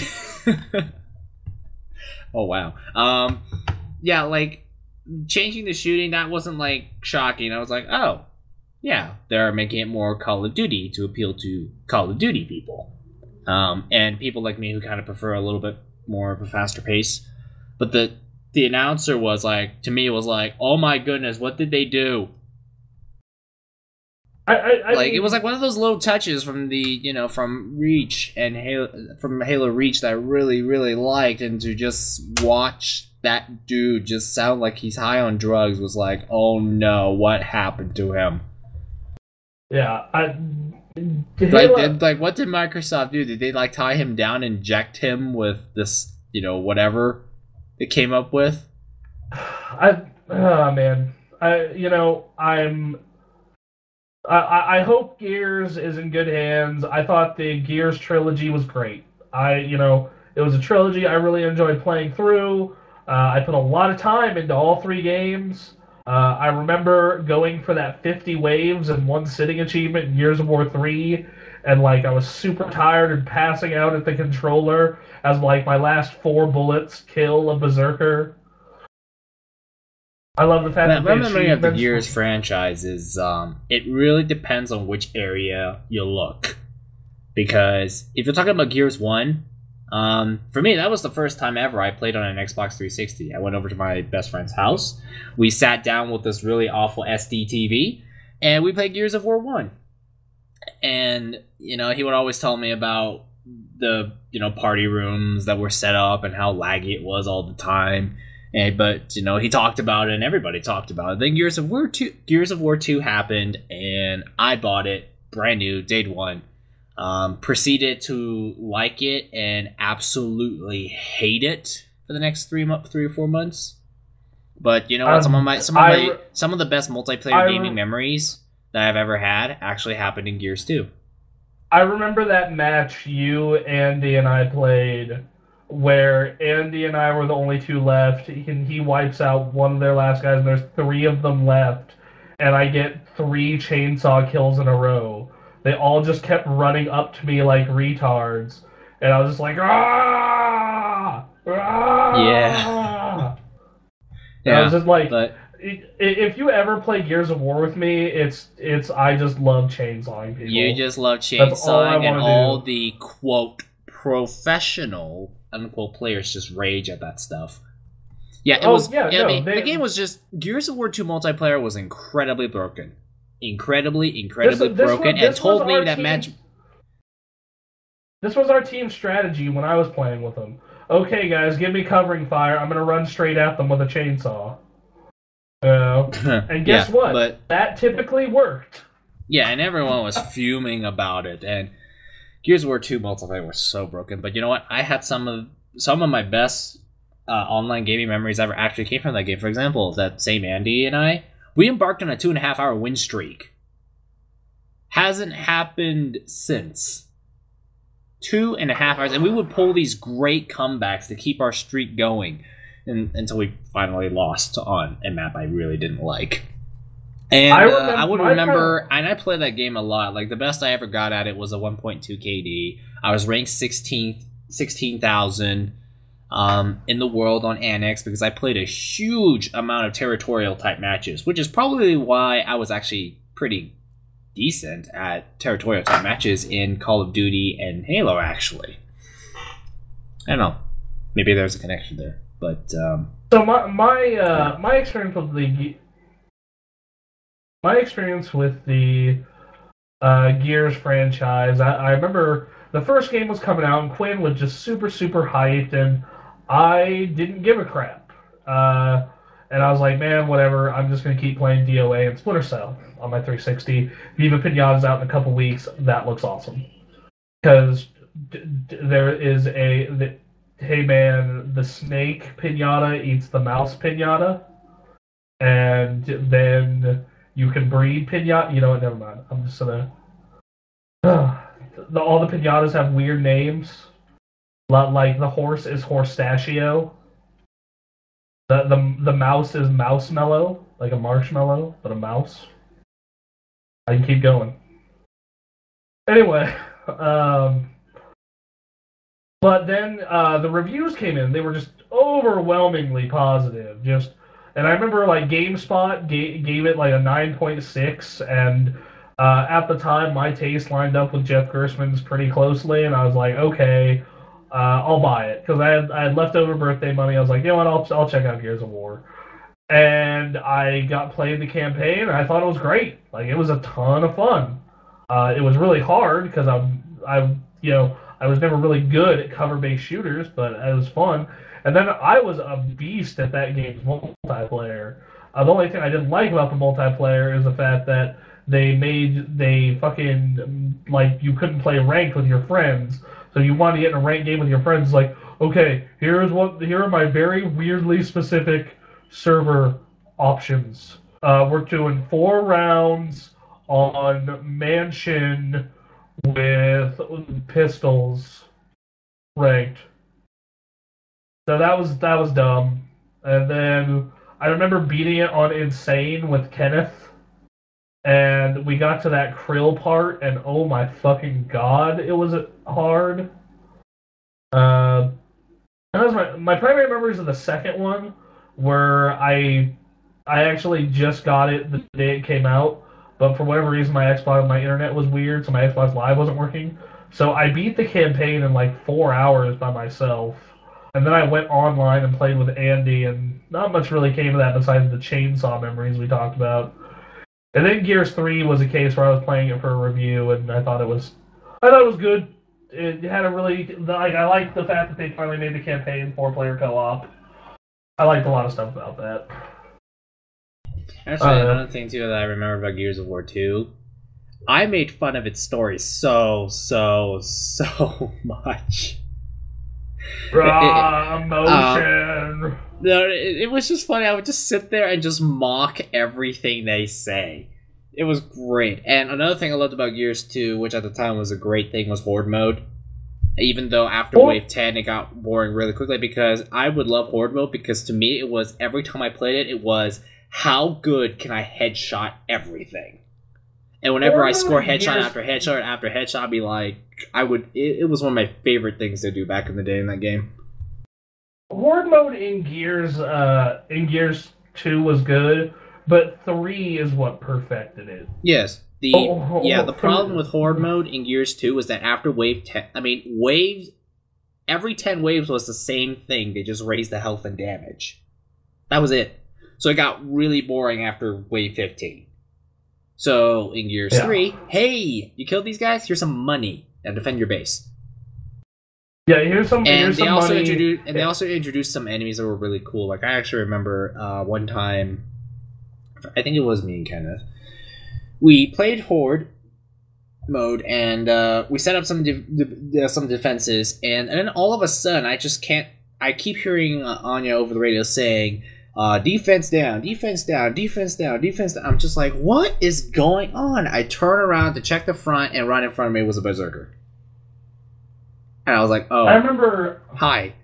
So there's that achievement for playing all 50 waves in one sitting, and I did that.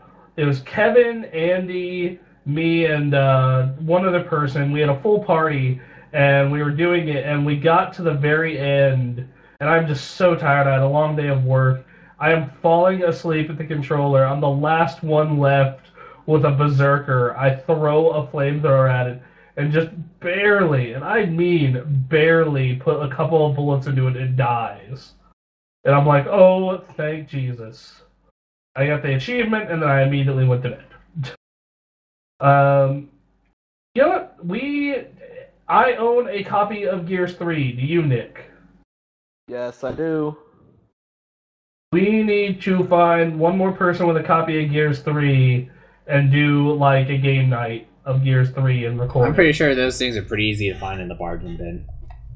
Oh, probably. I'm sure you can pick it up for like $10-15.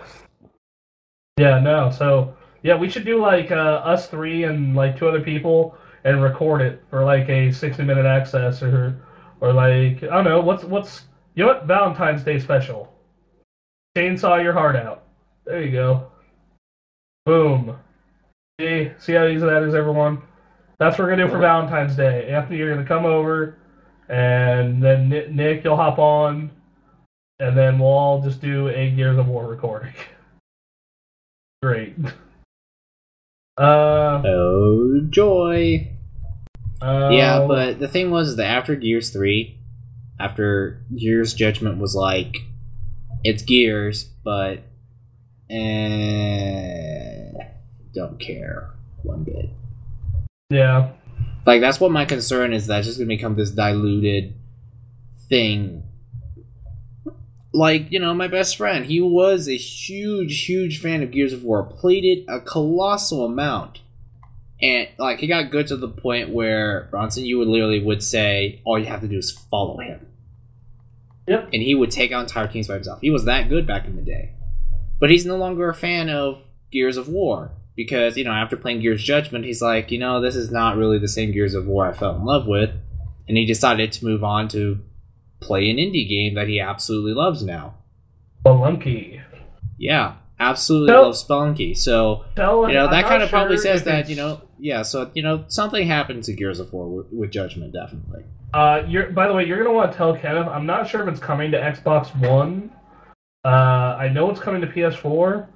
Tell him to check out Rogue Legacy.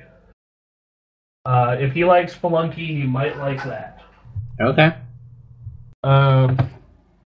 So, I don't know. Yeah, I really hope they don't fuck up Gears of War too bad. They didn't fuck up Halo too bad. I mean, I don't think they're gonna mess up Gears of War. I just am concerned that they're just gonna make it a diluted, mediocre shooter that still sells well. Because, you know, it's gonna feel like a generic third-person shooter, and not really quite the cool thing that, you know, Gears of War was known for. So, yeah. Yeah. Oh man, yeah, sometimes really you just need to keep. right Sometimes you just need to keep the games with the studios that they were started. I mean, with. sometimes like, I think it's good to move on. Here's an idea: how to let like somebody imagine die. putting imagine putting Uncharted in the hands of anyone but Naughty Dog. It'd be a disaster. How about we let franchises die? Or how about we just say, let's stop here, and you know, move on to something fresh and new, you know, get excited about some new ideas instead of, you know, pounding the same thing. Like, do you think Richard Knack would feel okay with writing like 10 consecutive Warcraft stories? He probably wouldn't be okay with it, because not only that, but it would become stale, and, you know, he would hit writer's block pretty quickly. Just an example. I don't know if he actually would, but yeah.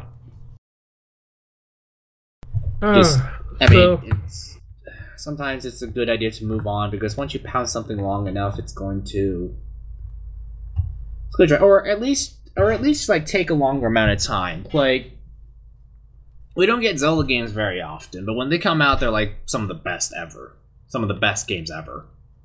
Like, you know, but they take like a very, very long time to get fresh ideas, or they work on separate projects and then come back and make a new one. Like what Naughty Dog does. We're having another Uncharted game. But you know what they did before that? They made The Last of Us. And how great was The Last of Us? Pretty much near gaming perfection. So, now they're going back to Uncharted again. So, you know, I just kind of feel like it's like, okay, so we're going to have a studio that dedicates nothing but looking at Gears of War drawings all day long. Get inspired. Anyways. Alright, well, next, I guess we should talk about another news story here. So we got a rumor, Halo 2 anniversary. Halo 2 anniversary. Oh boy! Halo 2 Anniversary, Halo 5 delayed to 2015. Halo 2 Anniversary is supposedly going to come out November 11th, 2014 for Xbox One, and a delay of Halo 5. What you get is Halo 5 beta access. Halo 2 Anniversary will be 1080p. Multiplayer confirmed for Halo 2 Anniversary, same devs as Halo Anniversary. There might be an alternative ending, and there's going to be a Halo real-time show, Think Forward, onto Dawn. And this was from the NeoGAF forums. So considering that everything these days is an HD remake, I wouldn't be very surprised if they redid Halo 2. Well, see, here's 2. my thing. Microsoft came out, what was it, not even a month ago, and confirmed that Halo 5 will definitely be coming out 2014, though. That's my only thing. Nintendo would also be insistent that Twilight Princess would come out in 2005. But they say lots of things, but then unexpected things could happen to be like, okay, we know we said most definitely, but most definitely doesn't mean certainly. Yeah. So, like, whenever they start using probability words, like most likely, most certainly, maybe, whenever you use words like that, most certainly, wait, what was the word again? Most certainly was the word? Just keep going, Anthony. I don't know. Like, whenever when you use probability words, like, most likely. I mean, you say most likely, that's still 90%, but there's still that 10%. There's still that 10% that can, cause things to get delayed. Kind of gives them a bit of breathing room. So, unless there's like a firm launch date, then it's like, yeah. Right. We'll see what happens. And speaking of which, though, what titles does the Xbox One have this holiday season that we know of? I mean, like, same argument. Well, no, not Deep Down. Freaking Quantum Break's supposed to be coming out this year, isn't it? Yeah, that's from the Alan Wake guys. So they keep showing that same time frozen thing, and then it was like, look, we've got a bendable bridge. Next gen. It's one of those tech demo shots they always do. It's kind of funny. So there's Quantum Break. Is there anything else? Because if they have nothing else, if they have nothing else this holiday season, that probably gives me reason to think, yeah, maybe Halo 5 could happen this holiday season. But if it did happen this holiday season, we would have known about it already, wouldn't we? Yeah, probably. Also, I mean, Halo 2 Anniversary could be their thing to just placate Halo fans. So,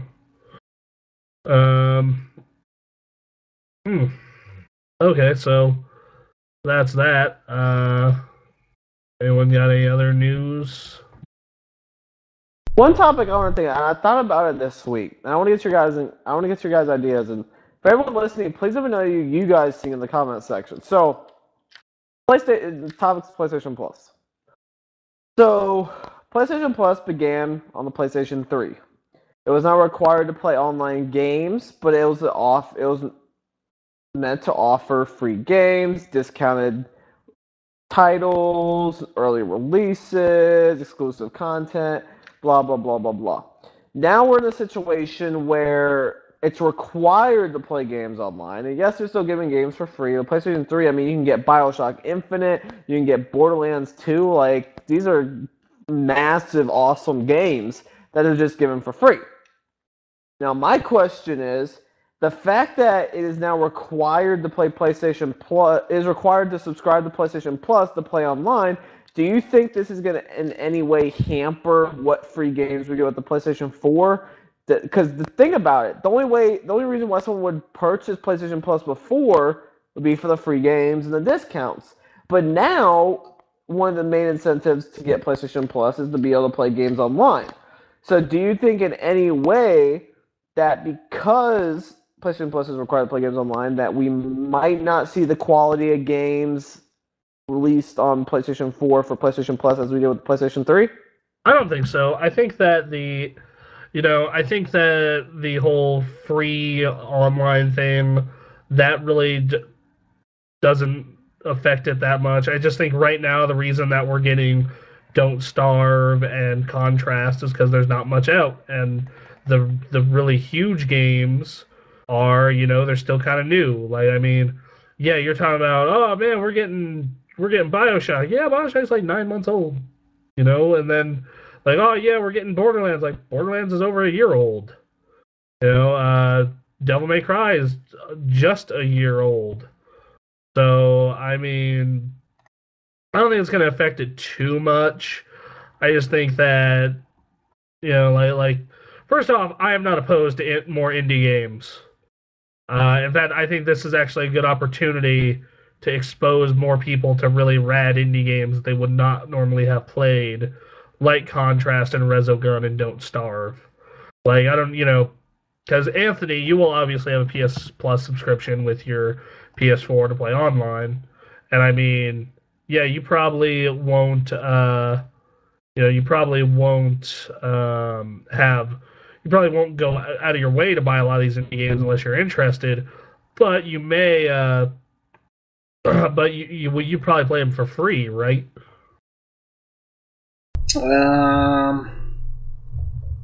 Yeah, I would play like the games that they offer with the subscription. To be honest, though, I never really looked at the free games as, quote, free, because to me it was like, here are some extras that we're giving to you, but you can only play it if you keep paying, which doesn't make it free. It's just kind of a nice little bonus. Or actually a nice bonus. No, it's not small, but bonus. It's a nice bonus. So by charging for online, and I just feel like, and like, I'm not saying like there's no early indications of this, because like there's not, it's you can't put a full game out there right now. None of the games have been out for long enough. PlayStation 3 has been out for 2-3 months. So I mean, PlayStation 4 has been out for 2-3 months, so it hasn't been long enough. But my whole thing is that you're kind of the situation where, like, before you were forced to make sure you get good games in there and get good games in there often in order to sell the service, because there was absolutely no advantage to getting PlayStation Plus if they weren't games that you liked. Whereas now, even if you don't like the game, you're still going to get it because you have to pay to play online. They say I'm hoping this isn't the case. It's just something I thought about this week. Once again, I don't think so, and I think it's partly because the one of the big things with PlayStation Plus is that, dude, free games. And even then, like, even if they do only indie games, like just, oh man, like, is that really that bad? Because a lot of those indie games are really cool, like really well made. So. Yeah, I don't think the quality's gonna drop. Because, to be honest, I actually never really cared about the majority of games that they put out for free with PlayStation Plus. Like, maybe only once or twice a year do they actually get a very good collection, good set out. Like last June, you had Uncharted 3 and Saints Row 4. And maybe one or two other titles I don't remember. I feel like now's a pretty good set with just BioShock and Borderlands alone. Yeah, like that's pretty good. Like once or twice a year, they get the set pretty good. But for me, other than those two times, I don't care whatsoever about the what they offer for free games. So I don't think the quality is going to drop, because I feel like with the PS4 in the future, they're probably going to do the same thing. And, once or twice a year, you will get something really cool. Like maybe next year, they'll offer Killzone Shadowfall and, Knack, yeah. Knack will probably be, and my guess, Knack will be the first full title to be offered by PlayStation Plus. That's disappointing, because that means they're going to waste a month on Knack. Because here's the thing, Drive Club, they're probably going to do the PlayStation Plus edition, but remember, that's not going to be the full game, so it doesn't count. But I guarantee the full game, the first game will be Knack. Just because it didn't do too well, it's a Sony first-party title. Yeah. No, I don't think the quality's going to drop, but... Which I don't think Knack's a terrible game. I think Knack's your average game. Yeah, I just beat it recently. It's not a bad game. I got like a quarter of the way through it, and I was like, man, this is really repetitive, and I'm kind of bored. I'm going to return you to play another game. And I ran into Call of Duty, and man, I did not realize how burnt out on Call of Duty I was. And it did not help that, like, Black Ops 2 kind of restored my faith in Call of Duty a little bit. And then this just immediately, like, all that goodwill just ran over with a train. Just first fucking, like, first 5 minutes of multiplayer. But the emotional story with the dog. That fucking... It's all about the dogs. You will connect with the dog, they say. No, motherfucker, you want a game where I connected with a dog? Fable 2. I could have brought, you know what? I could have brought back all the people this crazy motherfucker killed. Or my dog. You want to know what I or my family. You want to know what I chose? My motherfucking dog. So, you know, maybe if they did it like Fable, maybe. But otherwise, no. But fish that swim out of the way when you swim near them. But next gen, Mario 64 is the most next gen game. Yeah, that was just funny when I found that video because they says like, you know, you got advanced AI, you know, that fish to move out of the way, and then and then this YouTuber showed a clip from Super Mario 64 that showed fish moving out of the way when Mario came nearby. And I'm just like, yeah. That just, man. Real life Navy SEAL dog. It didn't even look that good. That was just a gigantic press video just to impress investors. That was what the whole reveal event was about, wasn't it? Because clearly it wasn't having, you know, video game people in mind, because they fixed that during E3. Yeah. At least from what I'm being told is that people are getting fed up with Call of Duty finally. Yeah, it's... Call of Duty Ghost, don't get me wrong, there were some really cool moments in Ghost. Like, I think the ending was actually really cool. Didn't even beat it. Like, this is the first time I haven't beat a Call of Duty. But I was just thing. so I kind of burned had to out. force myself to go through the single player, because it's just like, ugh. You know, single player, like, it really drug on for me, and I'm like, do I want to do this for trophies? No, I got better ways to spend my time. And I hopped online for, like, maybe 1 or 2 rounds, and I was like, yeah, I'm done. Yeah, I played a couple rounds. I played a couple hours of that multiplayer, and I'm like, this is not nearly as good as Black Ops 2. It took forever, but the student has now become the master. So, anyway, we got a couple pieces of news here. PlayStation Now is going into the beta with some select people, and Mario Kart 9 will be released sometime in May. Mario Kart 8 will be released sometime in May. Nintendo CEO Satoru Iwata confirmed today at Nintendo's financial results meeting the anticipated Wii U title was previously slated for a spring release. Nintendo has confirmed this is a global release date. Oh boy. More Mario Kart that isn't Double Dash. Yeah, I'm kind of bummed that they're not bringing back the Double Dash. I don't know why. But these new tracks look crazy.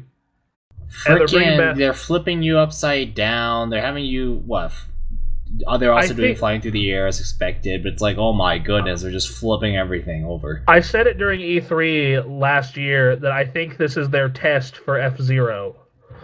Like, they said the Wii couldn't, like, create a big enough graphical jump from the GameCube to make F-Zero that much better. But this can. So, man, can you imagine the level of motion sickness? Dude, go play just like F-Zero. Your eyes are just gonna like light up in rainbows from like how beautiful it looks, and at the same time you're gonna get ill from the clarity of going upside down at high speeds. Yeah, no, man. If you still play F-Zero on the GameCube, like, I get sick if I play that game at full speed. Oh, speaking of F-Zero, hey, that's one of the Club Nintendo rewards right now. For 200 coins, you can get F-Zero, the Super Nintendo version, on your Wii U. You got me excited, and then you disappointed me. I was like, oh, F-Zero X? And then you're like, Super Nintendo, and I'm like, damn it. I'm sorry. For some reason, that has been a trend with me. It's like crushing people's hopes and dreams, especially yours.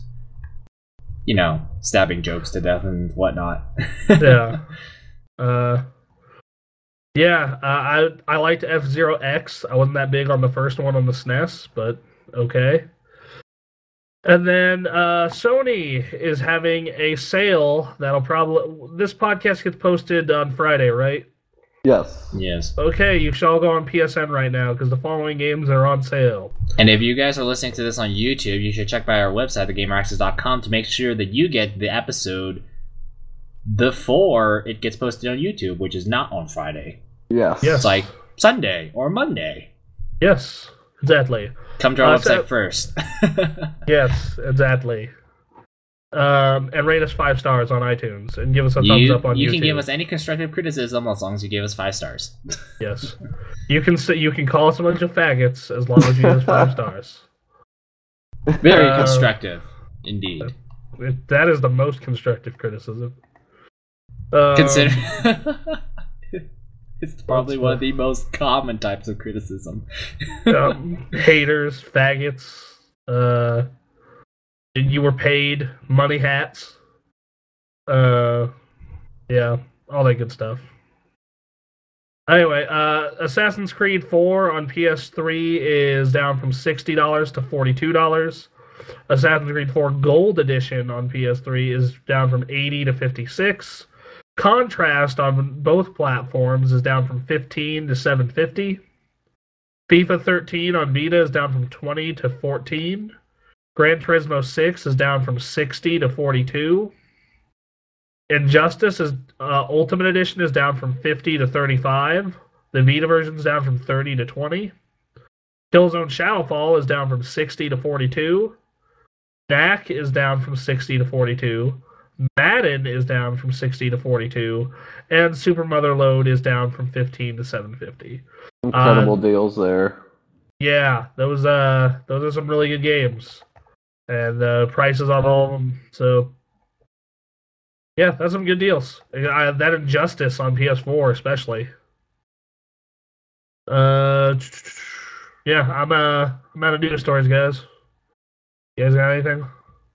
Oh, I cleaned it out with my news stories. Anthony? Yeah, I didn't really have much either. Okay. Cool. Comments and questions. Comments and questions. Rubot says, I'd say it's definitely worth the money they pay the YouTubers. People look up to YouTubers that have a lot of subs, but it's not worth all the bad publicity that happens when you get found out. Microsoft and EA aren't a lot of hurt over this. Yeah, I would say it hurts the YouTubers more than anyone, because then their reputation's fucked. Like, you think about it, EA and Microsoft are used to dealing with problems like this, because let's be honest, Microsoft, I mean, everyone kind of has some problem with Microsoft, even the average person, because they're like this evil corporate giant putting down the hammer of Windows onto the computer industry, you know, stuff like that. So, you know, for Microsoft, they dealt with this crap all the time. Buy a Mac. Speaking of which, that reminded me of something. So they obviously had what they call that Surface Pro 2. And I saw this commercial about, you know, this office man sitting there thinking, oh, tablets are so expensive. But then I saw the new Windows Surface. It comes with Office, and there's such good deals. I didn't have a reason to not buy one. Thing was that I went to Best Buy a few days ago, and the Surface tablet, the 64 gig version, I think, $900. Yeah, so I was actually, you know, it's really funny you brought there. that up. I was actually tablet shopping recently.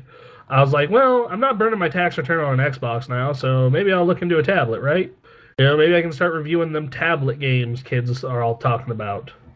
Man, those kids. Yep, them kids and their tablet games.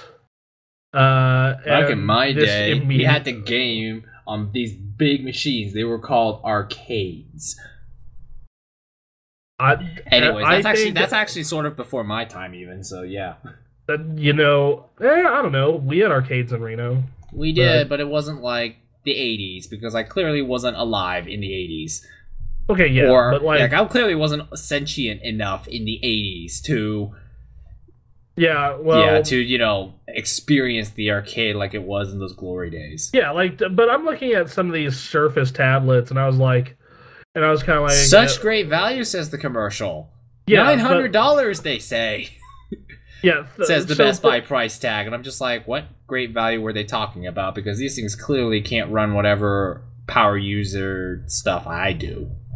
Yeah, it's like they expect to compete with the iPad when they're that price. I know. Well, here's the thing. What the commercial said is that it comes with a full copy of Windows and Office.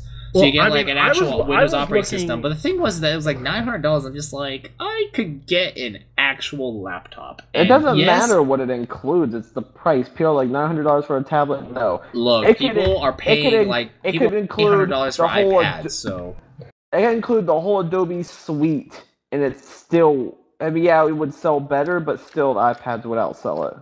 Hey guys, I just found out apparently I went on Apple's website to look at the price of iPads right now, like the most expensive one, and apparently it's the Macintosh's birthday. Yep, 30 years of Macintosh. It was 30 years. It was 30 years a week ago. You think about it, the Macintosh. Like, this is a really cool thing that I like about Macintosh history.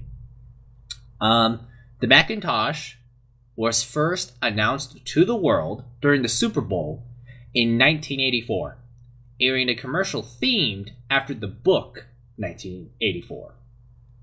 That was pretty darn cool. Too bad knowing literacy in America, no one understood that it was based around 1984.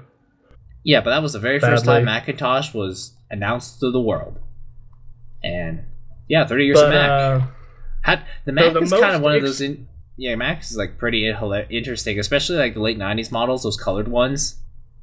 Yeah. Those were kind of cool. Like, for some reason, my elementary school had those to take attendance. Yeah, so did mine. The most expensive iPad is the iPad Air. It's Wi-Fi and 4G, and it's 128 gigs for $930. Yeah, and what is it? Their mid-range Surface 2 Pro was $900. I mean, and to get something, and their top range was like over $1,000. I mean, if I was buying an iPad, like, I'm admittedly cheap, so I'd probably buy a Wi-Fi iPad 2. You know, like $400, 16 gigs. It would take care of all my stupid work shit. That's fine. Or like even then, I might actually even go an iPad Mini for $300.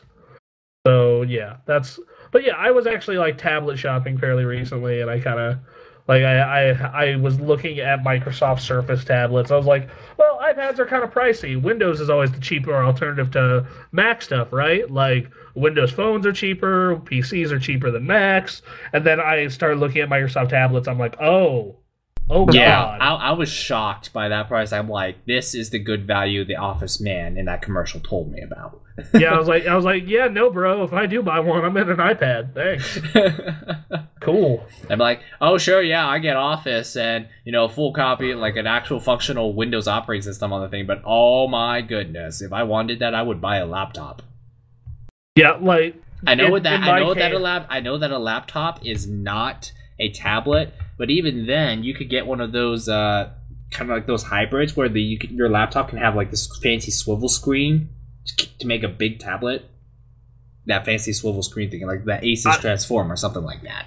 Well, one thing I will say, if I do go down the tablet route and buy a tablet anytime soon, be it for work or just personal use, I am definitely going to put every single book I now buy on the damn tablet. Yeah, it's also kind of funny. We're thinking about buying tablets now, when really 6 months ago we were talking about how stupid they were. Well, depending on how well I do at my job, I may be forced into buying one. So, and then I was like, well, with my tax return, and then originally I was looking at Kindles, right?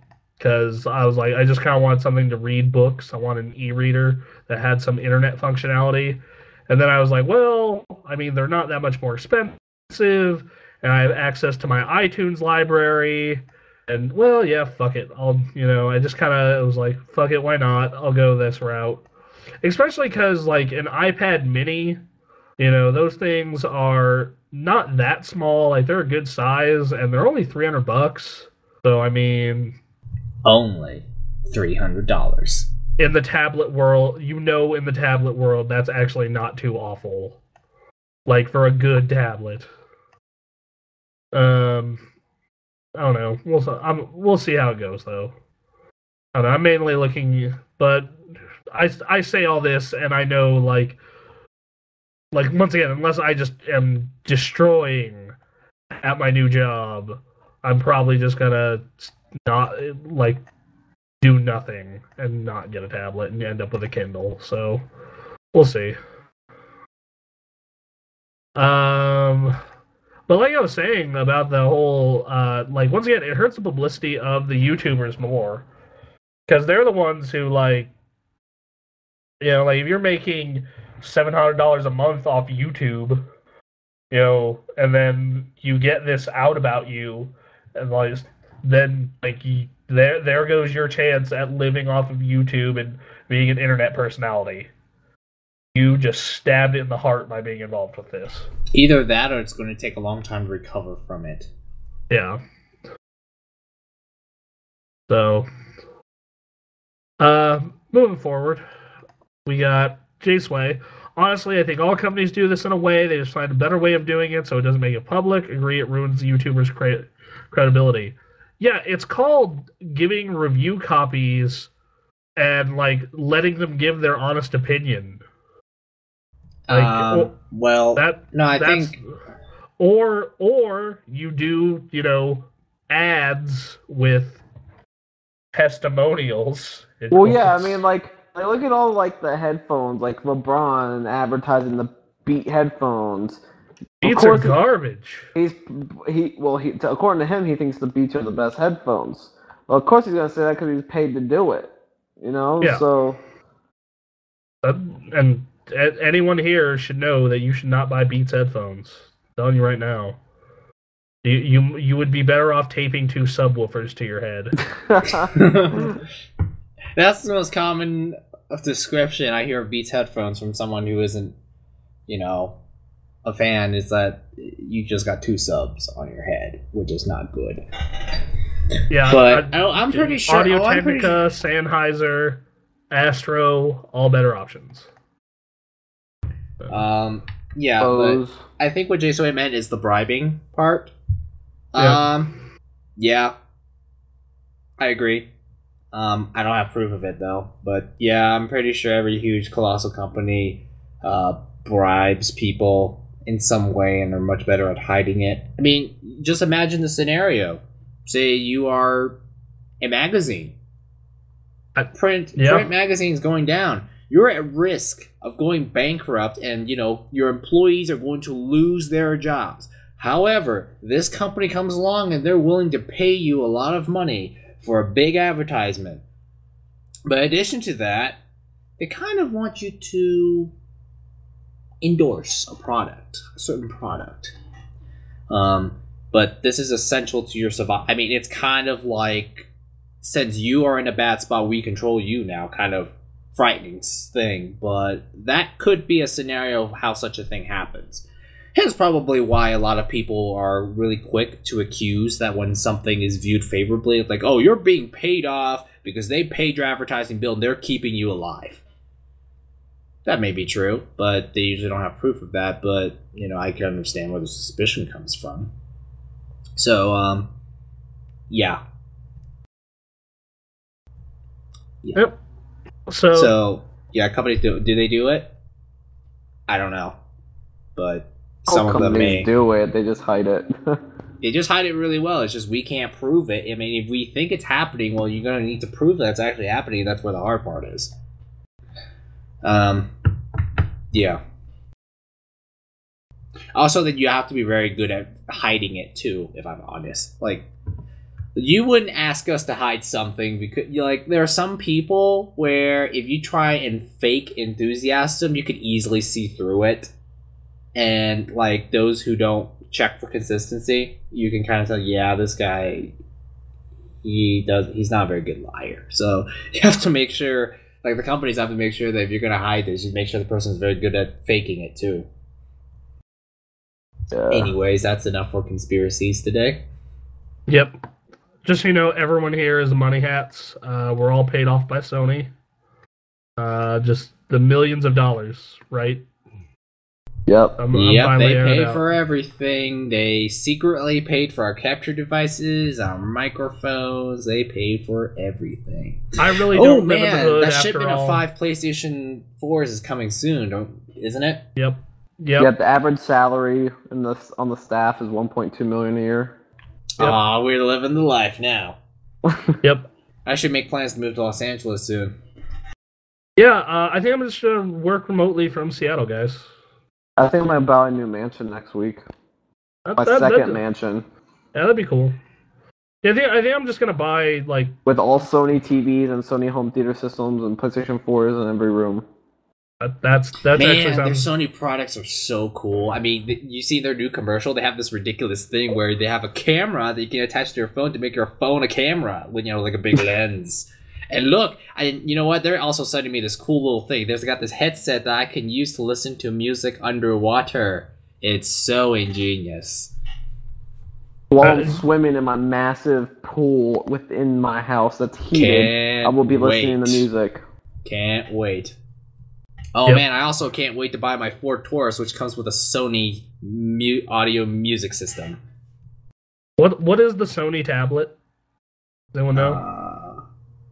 I'm just gonna assume it's a Vaio. Oh yeah, 4K TVs. I need one. I need those in every bedroom. Yep. No, they already hooked me up. They put a 4K in my bathroom. 50-inch. Hey, you can't miss the Super Bowl when you're in the bathroom. You need a TV in there. That's true. And you need to see every detail of it too, so that makes sense. That is an important feature to a bathroom. And just for me, they made one that's waterproof, so I have one in my showers. Oh, yeah. They actually have TVs that are like built in the wall that are waterproof for like watching in showers. Well, yeah, I got those. Oh, okay. Speaking of hilarious bathroom TVs, I don't even have to buy soap. My bars of soap have the Sony logo engraved in them. Speaking of TVs in bathrooms, so in some of the fancier hotels in Vegas, the bathrooms, the faucets have TVs built into them, and all they do is display you a bunch of useless ads. Yo, they have that in Reno. Have you been to the Atlantis recently? No, it's been a very long time. Yeah. It plays ESPN. I'm not used to that, but yeah. Sony's so paying us off. Yep. God. All hail Ken Kutaragi and the magic of Cell. Yep. Nothing is wrong with Cell whatsoever. Kazurai's great. Kazurai is CEO. Yeah, cell processing is so great. I can't wait to buy one for my personal computer. It is that cool. Dear God. I can't believe we made that statement. Like what? 3 or 4 years ago? I want cell processing for my personal computer. Well, little did we know that was like a really stupid statement to make. Yep. You wouldn't want that because no one would write a program for it. You'd have to code everything yourself. You have to code everything yourself, or you have to hire a software team for millions of dollars who are willing to work with it. Well, I mean, we have that because we're owned by Sony. So, I mean... Yeah, we just asked Sony. It's like, hey, Sony, can you write me an operating system with really poor networking features? Yep. Be like a really fast PS3. Yeah, and Sony hooked me up with a nice car, too. It's got Sony logos all over it. So if you see a Sony logo car in Los Angeles, that's me. It's a Sony limo. As Gran Turismo advertised all over it. We're gonna show up to E3 in a Sony branded limo. So my U-Haul up to Seattle gonna be covered in Sony logos. And at Seattle Central Community College, just like I said, I'd advertise with a for scholarship by Sony. Scholarship by Sony. Gonna be covering all my textbook covers. Gonna have Sony logos, Sony shirts. It'll be great. Every time I get out of the shower, I put on my Sony drawers. Yep. They're nice and silky. Yep. Oh my god. You know, I remember they remind me to play this, and okay, share. I'm gonna stop right now. This life that you guys are describing is just frightening. Okay? No, it's like well, you are puppets of Sony and you are brainwashed by the Reapers to endorse all Sony product. Like, you are creeping me out now. Well, Sony, I love Sony's boxers though. They remind me to play and share. That's pretty good double entendre, I'm not gonna lie. Okay, I'm creeped out now. I have 4K security cameras. Yep. That actually sounds pretty cool and a bit at the same time scary. I can see every pimple on the burglar's face. Facial recognition. Oh god. I've got the new Sony toaster that has yet to come out. Yep. Sony makes it. When a toast comes out, it has a Sony logo on it. What does Sony make? I want to know all their products. I'll find out what's everything Sony makes. Sony AA batteries, gotta have those for my computers, tablets, cameras, camcorders, TV and home video, home audio, personal audio, mobile phones, PlayStation, movies, music, TV, e-readers. Yeah, I own every Sony movie that's ever came out. That's ridiculous. I buy only Sony BGM music. Or I think that's what the music. And I only buy it, and I only get my music through Music Unlimited. Curiosity. So I found the name of their tablets. Going back to our earlier tablet conversation. They're Xperia tablets for their smaller end, and that's their Android tablet. And they're the BioTap 11 is their Windows tablets. So I'm about to price check them right now. Their Android tablets are between $500 and $650. You know, you could take their tablet Z and actually dip it underwater for 30 minutes. Up to 3 feet. Their tablet PC is $1,000. So yeah, fuck that. Really, a underwater tablet up to 3 feet for 30 minutes. Well, then again, you need something to play through that underwater headset. Yep, and I mean, that's how you listen to your music in the shower, right? Your Sony branded shower. Yep. Yep. It's awesome. My shower head is shaped like a Sony logo, and it like shoots out, and in the water says Sony. This sounds like such retarded bling. I'm sorry. Well, I mean, as we all know, moving to Seattle, and rains a lot, so they have given me Sony umbrellas. Yeah. That's so awesome. I would ask for one, but it doesn't rain over here, so instead I got Sony. I am also very happy that Sony has provided me some Pottermore gifts for my family. Oh, Pottermore? Great. Yep, that's a Sony thing, along with the Wonder Book. Yeah, I got a big shipment of frozen burgers, all with the Sony logo, like embedded in them. But to make sure that they stay embedded in the patty, they also supplied me with a grill that also has Sony logos. Great. Oh. Wow. They sent me with their Pottermore. They sent me their Sony tablet with the entire Harry Potter collection, and in the right-hand corner where it says the page number, it also says Sony. Sony also hired an electrician to wire my house, so if I plug anything Microsoft in, like a PC, the PC is fine as long as it's a Sony PC. But if I plug my Xbox One, it just blows up. Oh shit! Then my fucking PC. Nah, it's not gonna blow up. It's just Microsoft is they're doing always online, all the time. That explains the glitch on my Alienware laptop the other day. Yep, should have been Sony. Fucking should have bought a Vio. God damn it. Okay, on to the next question. We've ran this into the ground pretty hard. Rather than Flintstones vitamins, I've got Sony vitamins. It does TVs, PlayStations, handy cams, and Xperia Zs. You know, actually, I will say that they're what was it like? They're kind of their expensive handycam cameras, the one with like the really cool lens, like the ones we use at CES. Those are really nice. Like, I don't know how I don't know if people actually ever realize this, but when I use a phone camera or a generic snap point and shoot kind of camera to record video, whenever the time comes to that you find, oh, the shot's a bit too dark, let me adjust the lighting, and then you notice, oh, if I adjust the lighting, the pixels start looking jarringly bad. But on the expensive Sony cameras, which have very good lighting, having really good lenses and really good software to, you know, check the light and everything, whenever I do lighting adjustments, it looks like the light is very natural because it has that much range on the camera, which was a really, really good thing when you are doing video editing and you're trying to film something for professional work. It's really good. Anyways, that Sony life we envisioned scares the crap out of me. Well, yeah, one more thing. Sony makes the best air freshener. So I get done using the bathroom, I spray it, and it smells like I just opened my PlayStation 4 for the first time.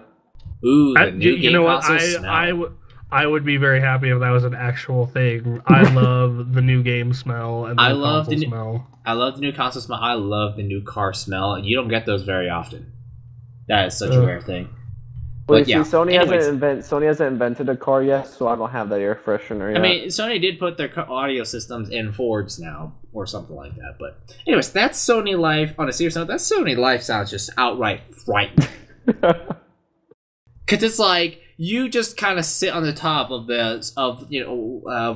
Sony City, California, and you just look down on all those mere peasants who fail to understand your worship of Kazurai, almighty CEO of Sony Computer and almighty, yeah, I can't even say it. Crap. Yeah, that life is just frightening. I'm just gonna stop. Alright, next up is from Cray T. Can you guys talk about the Tomb Raider debacle on Xbox One and PS4? Do you believe it will continue trend throughout the console generation or a mishap that like happened with PS3's first couple of years? We talked about this, and also I believe debacle is a strong word for, you know, like a debacle is like, it's like something that could change a colossal outcome. But you know, we kind of saw this coming already. The Xbox One is slightly less powerful than PS4, slightly, not majorly. All right. Well, and is it a misstep? Probably not. Because, you know, PS4 is, hardware-wise, more powerful than Xbox One. And to be honest, they're really similar systems from an architecture standpoint, really. AMD APUs, just PS4 has a faster big pool, whereas Microsoft has the super fast cache memory thingy with slower main pool. But alright, so Miyamoto, it's good to know we have a legendary game designer listening to this. Week in and week out. That's fantastic. So losing credibility is something no amount of Microsoft money can ever take back. No, trust me, there are a lot of people that if you throw enough money at them, they will forgive you. I mean, Microsoft is huge. They are colossal. Like, they lose a lot of credibility over lots of things. For example, antitrust lawsuits. That's a very common thing, especially since the Windows 95, 98 days when Microsoft became the dominant operating system. They got sued a lot for antitrust practices. And guess what? No one really remembers that. Remember the days when the Xbox 360 broke down a huge amount? That would cost their credibility because they rushed their system out. But as time went on, people started to not care about that anymore. And guess what? We kind of don't really think about the Xbox brand as being completely unreliable. We just think of it as a normal gaming brand. So, and Microsoft, and a lot of people question Microsoft over their credibility all the time. So yeah, we talked about we ran this. But they're so big that it kind of doesn't matter to them sometimes. I mean, unless Mac OS becomes a colossal threat to Windows, or they suffer a colossal drop in revenue, they're probably if you not could going actually to care get a Mac for a somewhat reasonable price by most people's standards. I think that they would have a chance to overtake Windows. Oh, absolutely. Yeah, and even if especially Microsoft... because Mac is getting more and more popular in the business world and the education world, because Apple's like, fuck it, you own a business or you own fucking or you're in education, we'll subsidize that shit. You buy a whole bunch of Macs at once, it'll be dirt cheap. Yeah, and even then, even if Windows suffers a decline, Microsoft is so... Now, I don't want to use the phrase too big to fail, okay? Because that is so 2000. That is so 2000s, and we've seen lots of big companies kind of... Yeah, look at BlackBerry. BlackBerry used to freaking own the phone world. And we've seen like colossal big car companies declare bankruptcy. BlackBerry. I want BlackBerry to go out of fucking business. Oh, they're on their way. At the rate they're going, yeah, they will be. That comes from my tech support days, everyone. Yeah, but even if BlackBerry. Yeah, but even if Microsoft loses Windows, they are so big, they kind of work everywhere. They work in business, they work in security, they work in, customized solutions. Microsoft is colossal. So, yeah. They get attacked a lot, and they lost a lot of credibility to lots of people, but, to them, they're still successful, so, yeah. Well, yeah. Yeah, they're probably not going to take, lots of damaging things they'll never take back, but, I mean, yeah. At this point, I don't think they really care. Yeah, not until people show it with their wallets. Yeah. All right, moving forward. Solid Kratos sneaking in 39 minutes ago, right in the middle of the podcast posted. Hey guys, nice to see you guys back on YouTube. Does this mean this next game review make a comeback, and what can we expect in the future? Next game review, I definitely really want it to come back. The thing is, it's just really complicated with how my schedule is and what I have going on. But eventually, one day, yes. As for the future, well, Anthony and I have a bunch of different stuff planned. Our current stuff is planned, though, is to continue doing 60-minute access, and by all means request games for that, new and old, and to finish Super Mega Awesome Go Playtime. Once Super Mega Awesome Go Playtime's done, that kind of opens a lot of room in our schedules where we can start fucking around with different things. Bronson Rants is definitely coming back soon. Kyrie's going through some personal stuff right now, but What the Hell will be back hopefully in the next month or so. Yeah, we're starting to get going here. The train is starting to leave the station. Yes. So next up, some of you guys, have you seen the new trailer for Bioshock Infinite Burial C Part 2? And what's your opinion? And if you haven't seen the new Skyrim Online trailer, are you guys hype about it or just excited or what? Saw the Bioshock trailer. That was cool. I liked the Elizabeth perspective. I don't know. I wasn't that big on the first add-on, and it's kind of like I don't know. I'm just not as enthralled with Bioshock and its DLC as much as everyone else is, I guess. Yeah, I'm personally done with Bioshock right for now. I love the original story though. Anthony? Bioshock Infinite Burial. I don't know anything about it, so not even the trailers. So unfortunately, I can't really comment much about it. As for Skyrim Online, I'm guessing that means the Elder Scrolls Online trailer. Yeah, that came out today. I didn't watch it yet. I actually just started watching a snippet of it, but Elder Scrolls Online. So I can only tell you what I have been told from people in the beta. And everyone that has played it has responded negatively to it. Which, okay. And then I only watched part of the cinematic, and I think part of my problem with it is it's kind of devoid of its own style. Like, it's like very generic fantasy.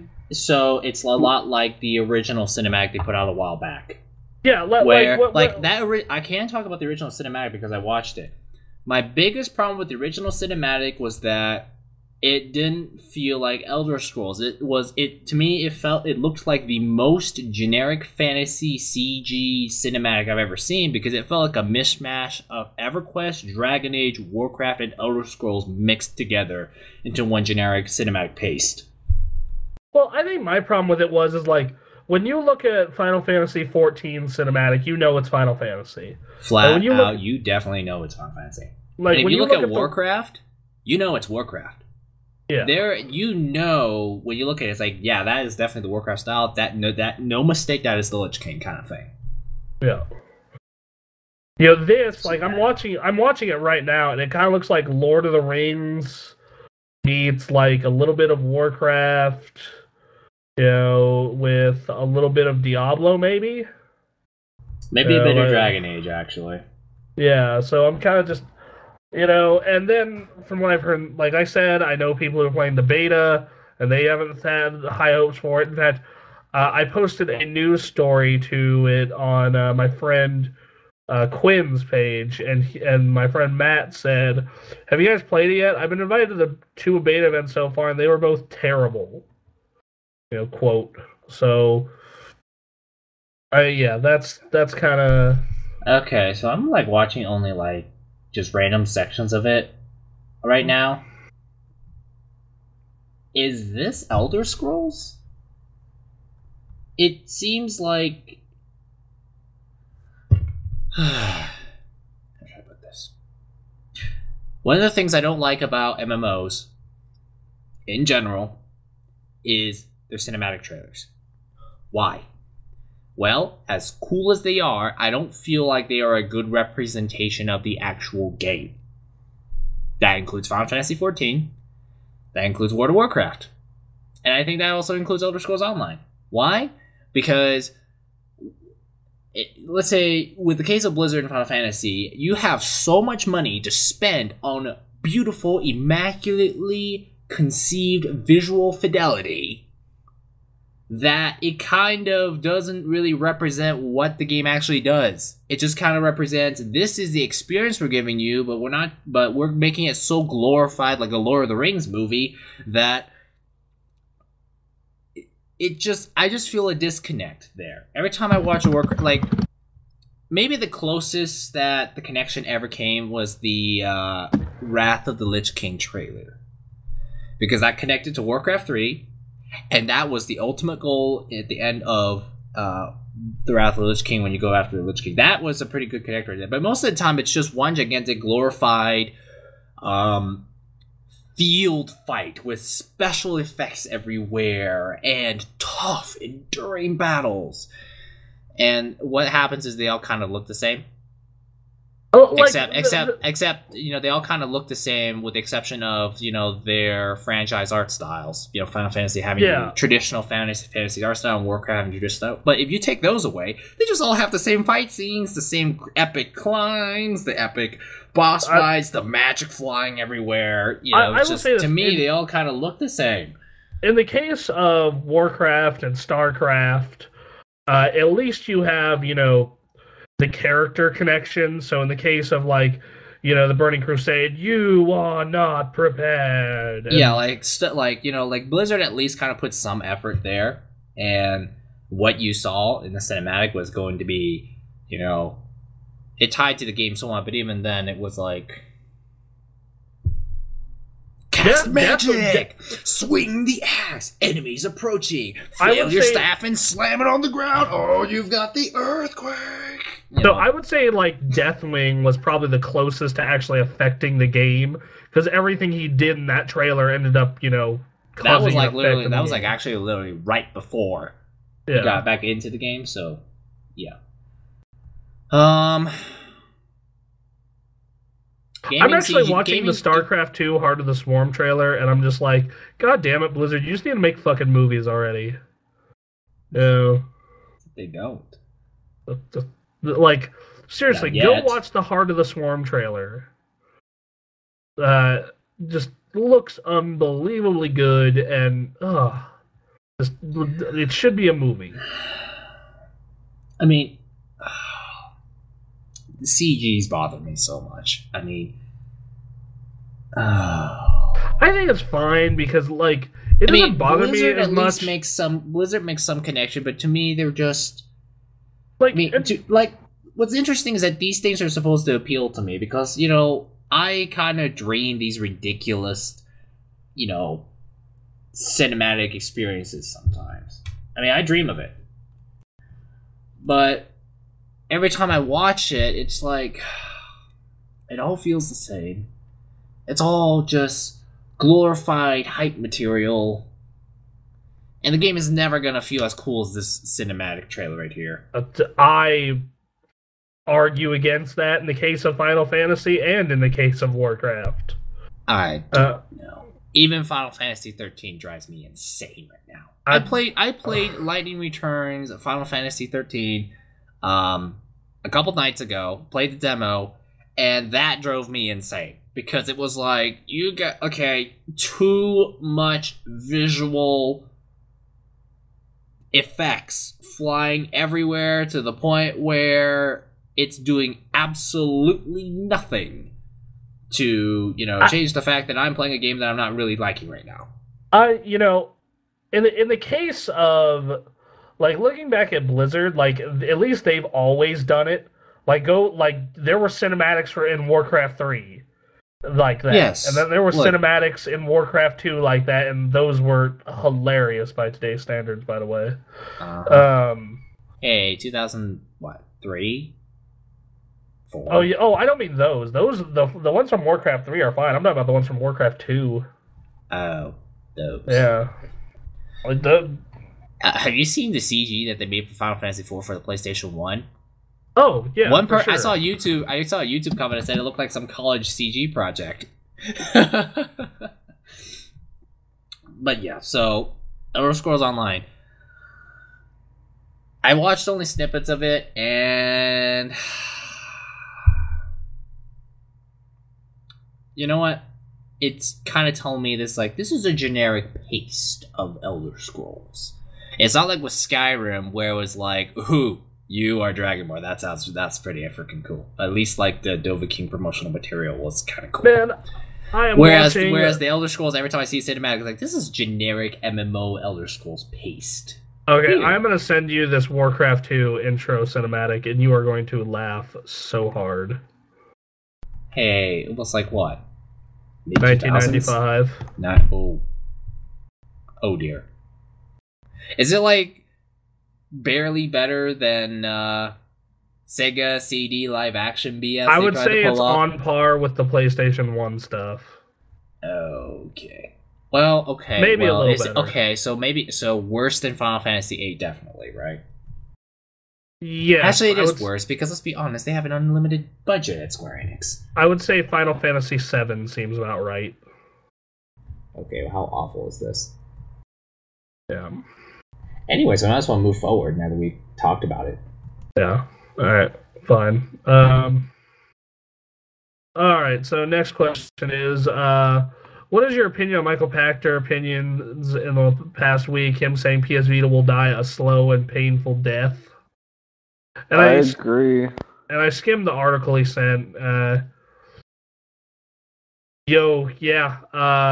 think it's gonna. It continues to do really well in Japan, and I think it's gonna have a pretty good life in Japan. But man, in America, that thing just it ain't doing well. They're certainly doing a pretty good job of keeping it a niche system.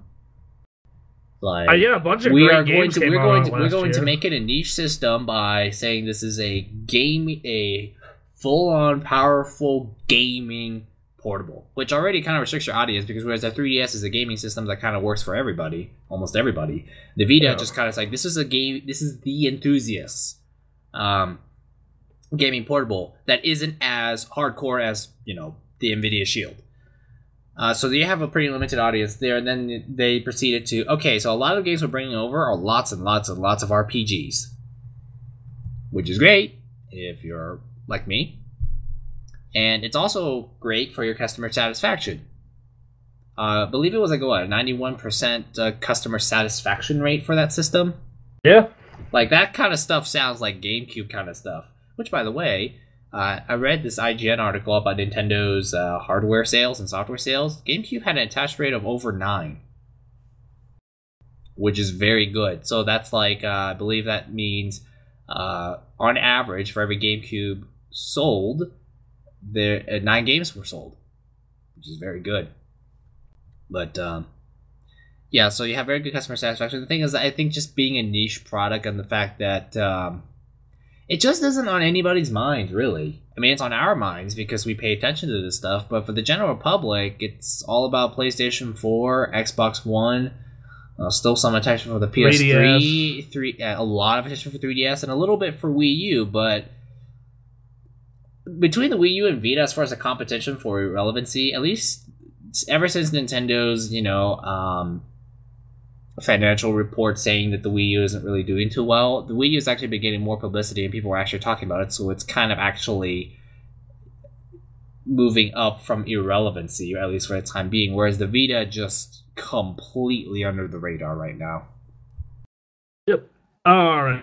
So, next up, he says the Wii U will never recover from the loss, that even the CEOs and other leaders will take a pay cut for their losses. I don't know. Wii U still has a shot to recover. They have a lot of good games coming out and whatnot. And, it just depends on games and price and other factors. I do think that they're going to release a model. Recover. I think it can recover. It's just not going to be like a major comeback that's going to, beat the PlayStation 4, become one of the greatest things of gaming. No, it's not going to be like that. Come on, somebody cue the Punch-Out music. Da, da, da, da, da. Yeah, all right. I can see it coming back. It's not going to be near the success of the Wii, but it can recover. I mean, you think about it. This year, Smash Bros. Is going to happen, and Mario Kart's going to happen, and all right. If they put all the games out, they probably could pull off a GameCube, which I think would be a bit of a recovery. But it's not going to be. But it's not going to be like gaming lore kind of recoveries. This is what we're gonna do. We're gonna get rid of the fucking tablet for the Pro Controller, because Pro Controller works with almost every game. I think it does work with every game. So we're gonna get rid of it for the fucking Pro Controller, and we're gonna cut price down to $200, market it incredibly aggressively, and to top it all off, release Smash Brothers, Mario Kart, Donkey Kong, and any other quality games that we can get for this system. There's a problem with that plan. All right. And I mentioned this before. Any plan that we come up, there's always a problem with it. All right. Plans I come up with. The tablet controller is the Wii U's biggest feature. You effectively just got rid of probably its only big feature. Okay, well, that, isn't just the usual first-party titles. So now what? So, how many people are really that into the tablet, though? I mean, it's a cool thing. I mean, I own a Wii U. It is one of the reasons why you would want to buy a Wii U outside of Nintendo's first-party titles. Well, you still keep the tablet version as an option, but I mean, as an option. Do you know what happens when things get put as options? Not many people get it. Okay, well, I mean, what I think Nintendo should have done from day one was that in addition to having a tablet controller, is to bundle it with a traditional controller at the same time. Yeah, the system would have been even more expensive, but at least now developers know that every Wii U comes with a standard controller of sorts. But I don't know why that time is long past, though.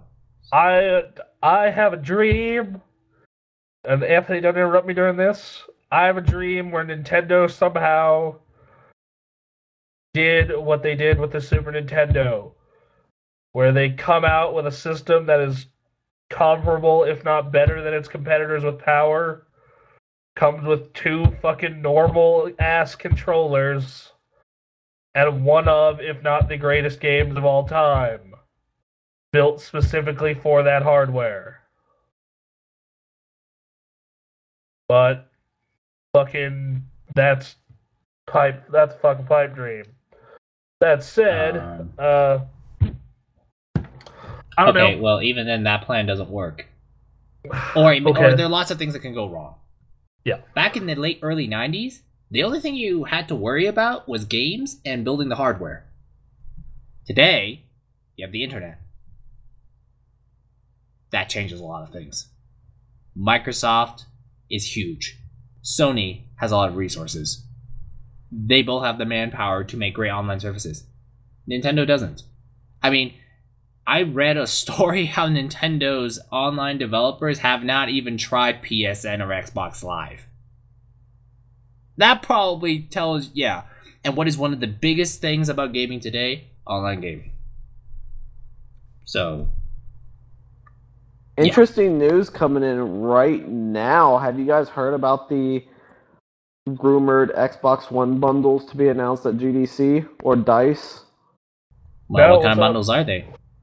So, rumors are that there will be a white Xbox One coming out with a 1 terabyte hard drive and including Sunset Overdrive this October at the price of $399 without a Blu-ray drive.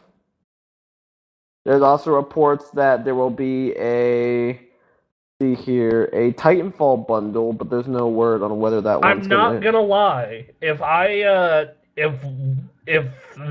we didn't depend on 60-minute access, if we didn't depend on GameFly for 60-minute access so fucking badly, that'd almost be appealing to me. That's a interesting. $400 Xbox without the Blu-ray drive? Yeah. Correct. So all your games are download only. Which it's reported by someone who posted on NeoGAF, and then The Verge is also confirming that this is going to happen. I guess that's one way of cutting costs without ditching the Kinect. Yeah, and the guy who started the NeoGAF thread also says that the limited edition Titanfall console is on its way, and there's supposed screenshots of it already. I don't know if the lack of a disc drive is going to cause any problem, because, to be honest, I think that would cause a huge problem. Because this is that why disc drive... Parents are going to buy that $400 Xbox One. They're going to buy the games to go with it. And what games are they going to buy? They're going to buy the discs. Yeah, so...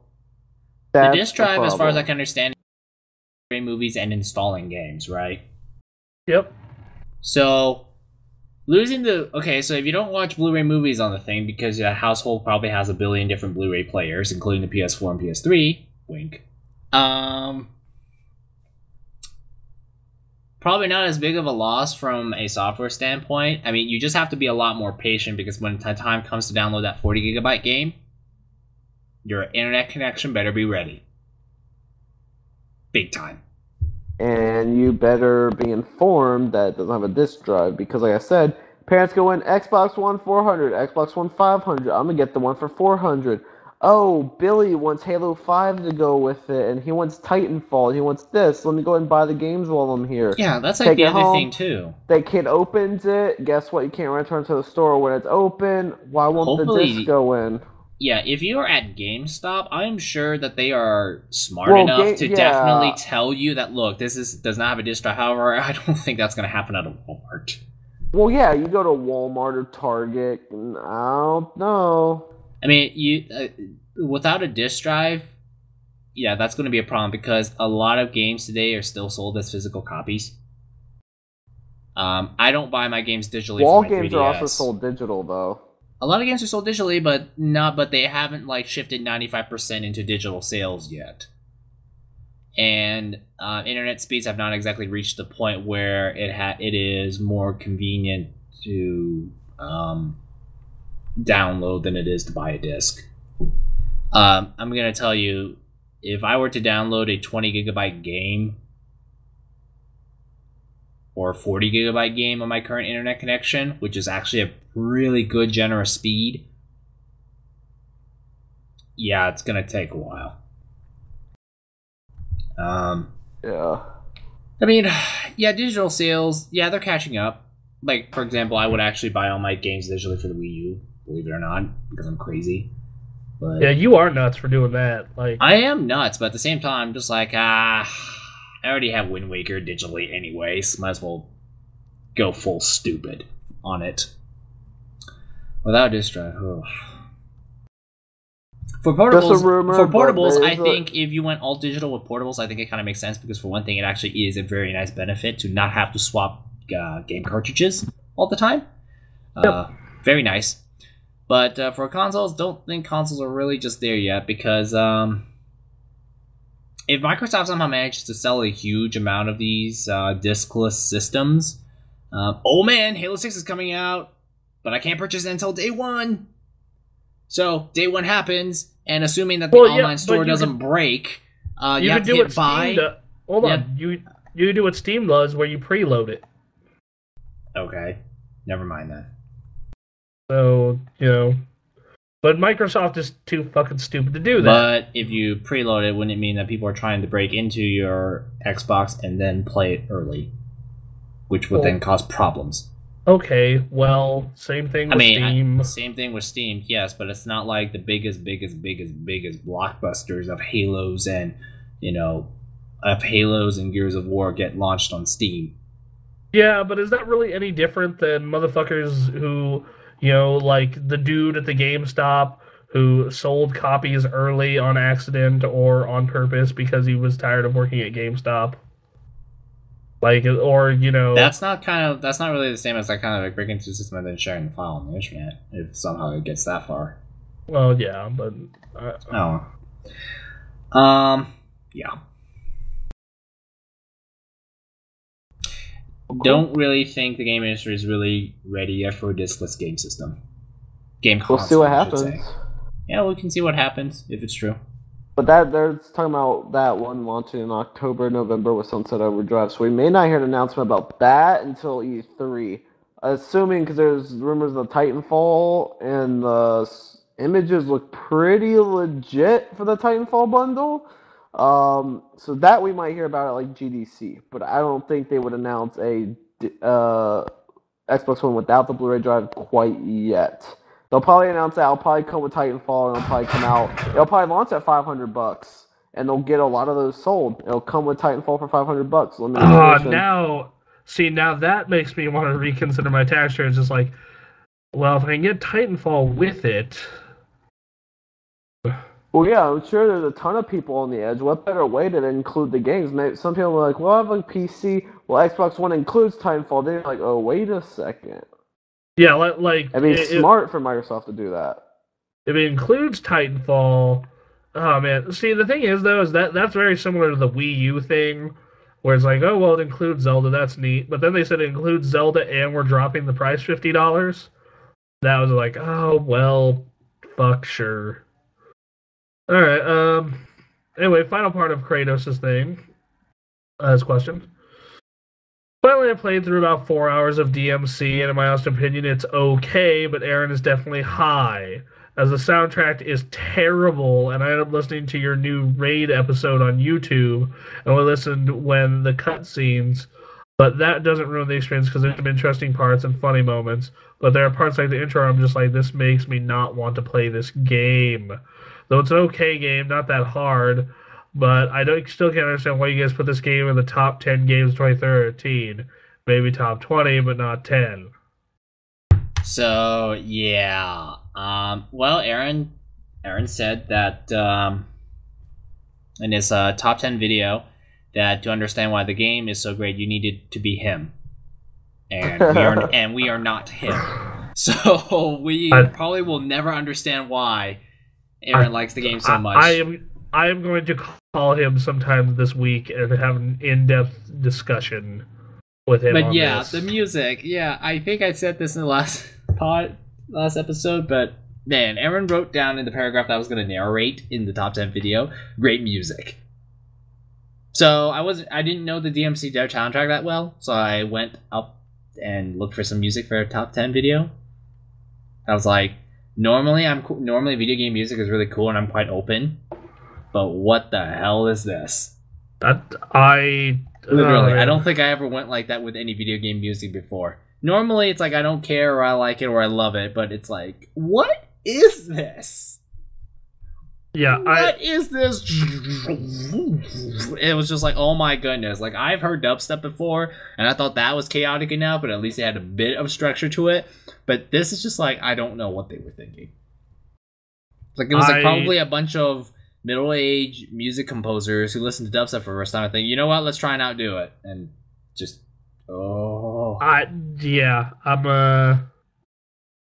So look, every year those top 10 lists get made and compromises have to be made. Like in 2012, fucking Assassin's Creed 3 made the list. 2011 was actually the only time I think that like no game that like one person would bitch about made the list. Yeah, it's like can't understand why you guys put the games in a top 10. Well, okay, so as for a reason why DMC actually got to number 9 on our list was we all had a number 1 game that we were fighting for. For Bronson, it was Saints Row 4. For me, it was Last of Us, and next up is Fire Emblem Awakening. And for Aaron, that number 1 game of his is DMC. So we were almost adamant that we wanted our top game to at least make the list somewhere. And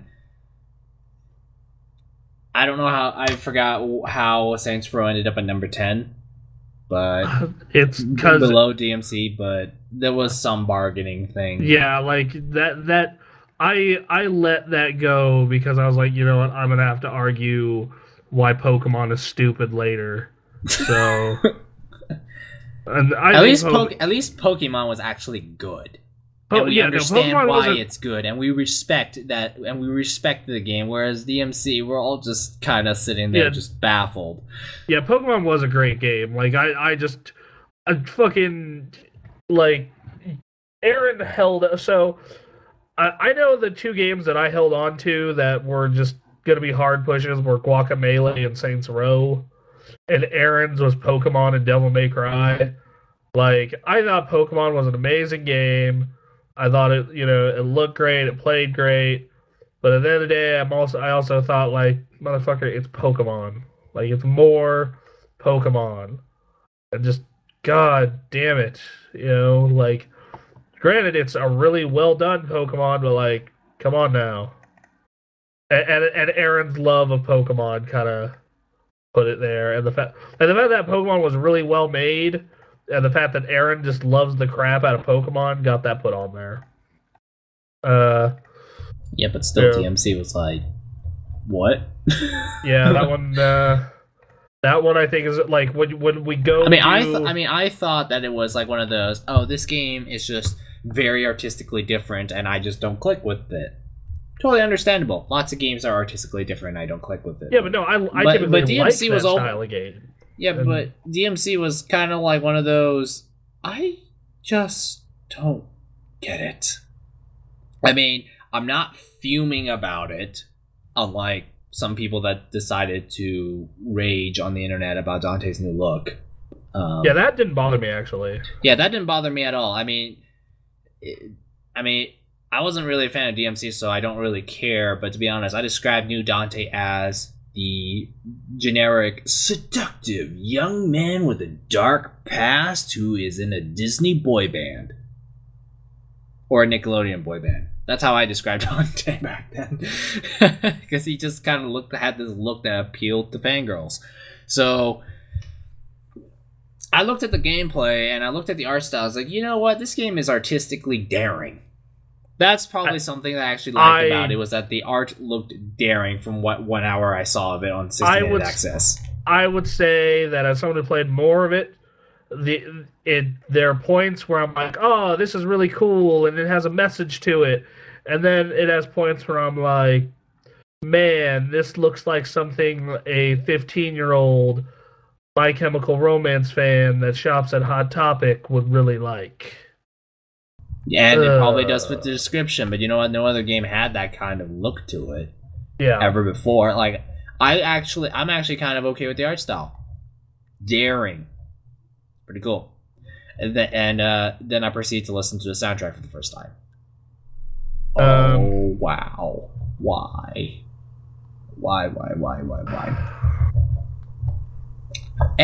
Anyways, we kind of beat this topic like to death like 3 times or 4 times now. Yeah. Yes. But basically, as for why I made it number 9, we all were most adamant that we were fighting for our top games, or at least our top 2 games. Yeah. And then, that's 2 things for us to be annoyed about at Aaron now. Yeah, well, Assassin's Creed over Mass Effect 3. What? Why? We always get into that bottom 10 and Aaron fucks it up somehow. Mass Effect, I understand it's for bargaining purposes, and if I were to look at it from a broad perspective instead of an emotional perspective, I can understand why Assassin's Creed 3 was on number 10. It was for bargaining, but seriously, Mass Effect 3 is better. Like, I played Assassin's Creed 3 on PC. I finished it. It was really bland. What were other games that we could have put instead of Devil May Cry? Lots. Tomb Raider. Tomb Raider. Nick is particularly unhappy about Tomb Raider. Like, what the fuck? Well, let me look here. We could put in Metal Gear Rising. That was a great game. Bioshock wait, hang on.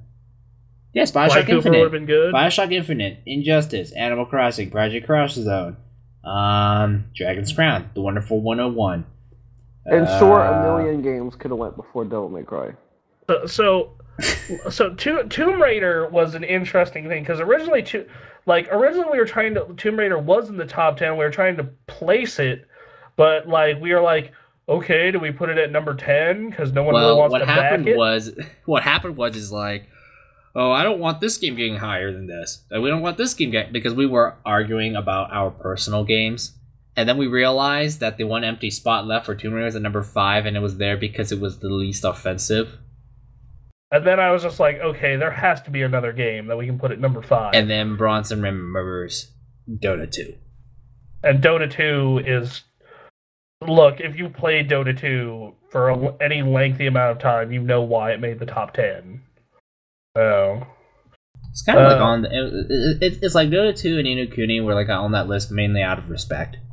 I mean, I thought Ni no Kuni was great, but I didn't finish it. Ni no Kuni was just so... It was very difficult and very long, so it was one of those games it was there because it was so well made, and it was one of those games where not only was it so well made, but it's rare that we see JRPGs of that quality, so it was up there. I think we nailed the top 5. You could not have gotten a better top 5. In my opinion. I think the top 10 list was very, very, very well rounded. Yeah. Kind of covers everything, really. If you are into crazy things, DMC and Saints Row 4 is there for you. Yeah, I think DMC and Saints Row definitely show off Aaron and I's separate styles. Pretty perfectly. When I was at Best Buy a few days ago... Oh, go ahead, sorry. I know it's off topic, but when I was at Best Buy a few days ago, I rewatched Sony's Greatness Await trailer. The live action one. And it was really cool because I started paying attention to all the gaming references they put in there. Skyrim, Infamous, Guacamelee. You saw all those gaming references in there. It was so cool. Anyways. Guacamelee, I'm glad that game made the top 10. I feel as though when you look at our awards, that game was kind of the sleeper hit. Yeah, because we never really thought about it until we got to best art style, Guacamelee. Best music, nominee, Guacamelee. And it just kind of crept up and just you know what? I think we've got a top 10, easy top 10 maker right here. Yeah, that game was very much a oh wow, we forgot how it came out early in the year and it was an indie title, and those two things kind of just made you forget about it, but it didn't have the problems that a BioShock had, and it was still really well made, so it ended up placing. Okay. Yeah, no, the top 10 was it's always something. I for once just want a 2009 to happen again. I don't know when it's gonna happen, but it has to happen soon, right? Well, here's the thing. Last year's Game of the Year awards was what? It had less than the years before. Yep. But even then, we kind of actually recorded an extra 30 minutes of arguing. I don't. So maybe that's a good sign that we're discussing more instead of just blatantly naming things. Yeah, but also there's the fact that like this year, I don't know if we're gonna have that thing where we just Uncharted 2, Uncharted 2, Uncharted 2, Uncharted 2, Uncharted 2. That's probably never going to happen again because this the industry has gotten so big and has so much money going through it now. That's probably not going to happen for a very long time. Because I know you guys are really going to like Destiny, and so am I.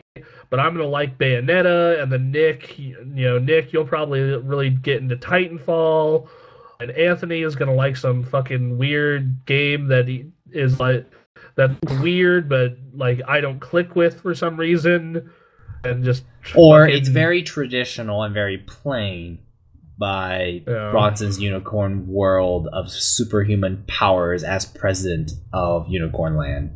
Kind of. Yeah. Like that's Bronson right there for me. I'm just a person who's very into more very well executed traditional themes. Yeah. Yeah. Fucking.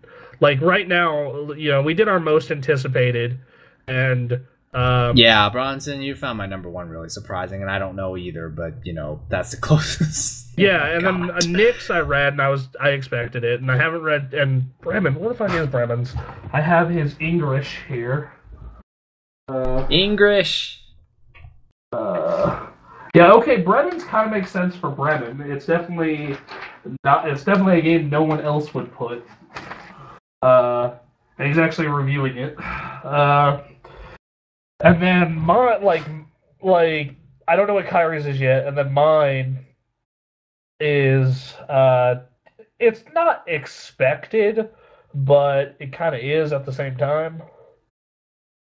So I don't know. This year is gonna, who knows? Maybe there'll be a sleeper hit that just blows everyone away. So, anyway, that's I think that's it. Yes. Another long one. Nearly 3 hours. JSWay certification has been achieved yet again. So, achievement unlocked. It's achieved JSWay certification, like what? 40 times now? Yeah. So, like I said, I added it up, and this is just roughly doing it in my head. I'll go do the exact count later. But we should be hitting our 100th or 101st episode PAX weekend. Ooh, the wonderful 101. Yeah. If I'm telling you right now, Nick, that's what if we hit episode 101 at PAX this year, we got to call it the wonderful 101. We have It's gonna be great. Yeah. We're on YouTube now. You should go there and subscribe so you can get us, in your feed. Which is youtube.com/gamer access. Not the gamer access, but gamer access. Yep. We're also on iTunes. Go there, 5 stars. What else? Yeah, content's getting posted. Our most anticipated games articles are slowly going up right now. Bronson Rants is returning. Anthony and I continue to slowly but surely make it through Okami. Oh no, New Year's resolution, we have to finish that. Yep. And then we get a nice break until summer to work on other projects, including top 10-ish. And then can you believe we actually, I might as well say this. We actually have an episode of it recorded from June. But it never got finished because what we were planning to do is that we would record it. We would do kind of like how our Game of the Years work. We recorded a podcast we recorded audio with all of our debates, and we make a top 10 video in the similar style that we have our Game of the Year overall top 10 list. But lots of things happened since then. Yeah, so it's just one of those projects that's just sitting on the shelf. So you can expect the first episode to be recorded from before E3 happened or after, I think it was right before after E3. I know. Yeah, so you're gonna hear some really ridiculously outdated comments. Because if it's before E3, we're gonna be like, yeah, we don't even like the Wii U's probably gonna be the best game system because Sony is too vague and Microsoft has this terrible online, requirement. Yeah, so I mean, like we have this, slowly but surely working. Like, so what happened is I got unemployed right before we started working on that, and then I started another job, which was just like I was working 50 hours a week. And then I became unemployed again. And then I've been like, if you've ever been unemployed, you know that looking for work is a full-time job in itself. So, like, now that I am back working and it's a job that only requires me 40 hours a week versus 50 to 60, we can finally, and also now that Super Mega Awesome Go Playtime is getting, taken care of, you can finally, get get in on top 10-ish. So, yeah. Cool. So cool. With that said, I think that wraps up episode number 75 of Unscripted Access. Yep. Thank you all for listening. Please leave your comments, questions. We read them all on the show, so please keep them coming. Subscribe on iTunes. Yes. Subscribe on YouTube. Yes, and yes. With that said, thank you all for listening. Another long show. We'll be back next week. Peace.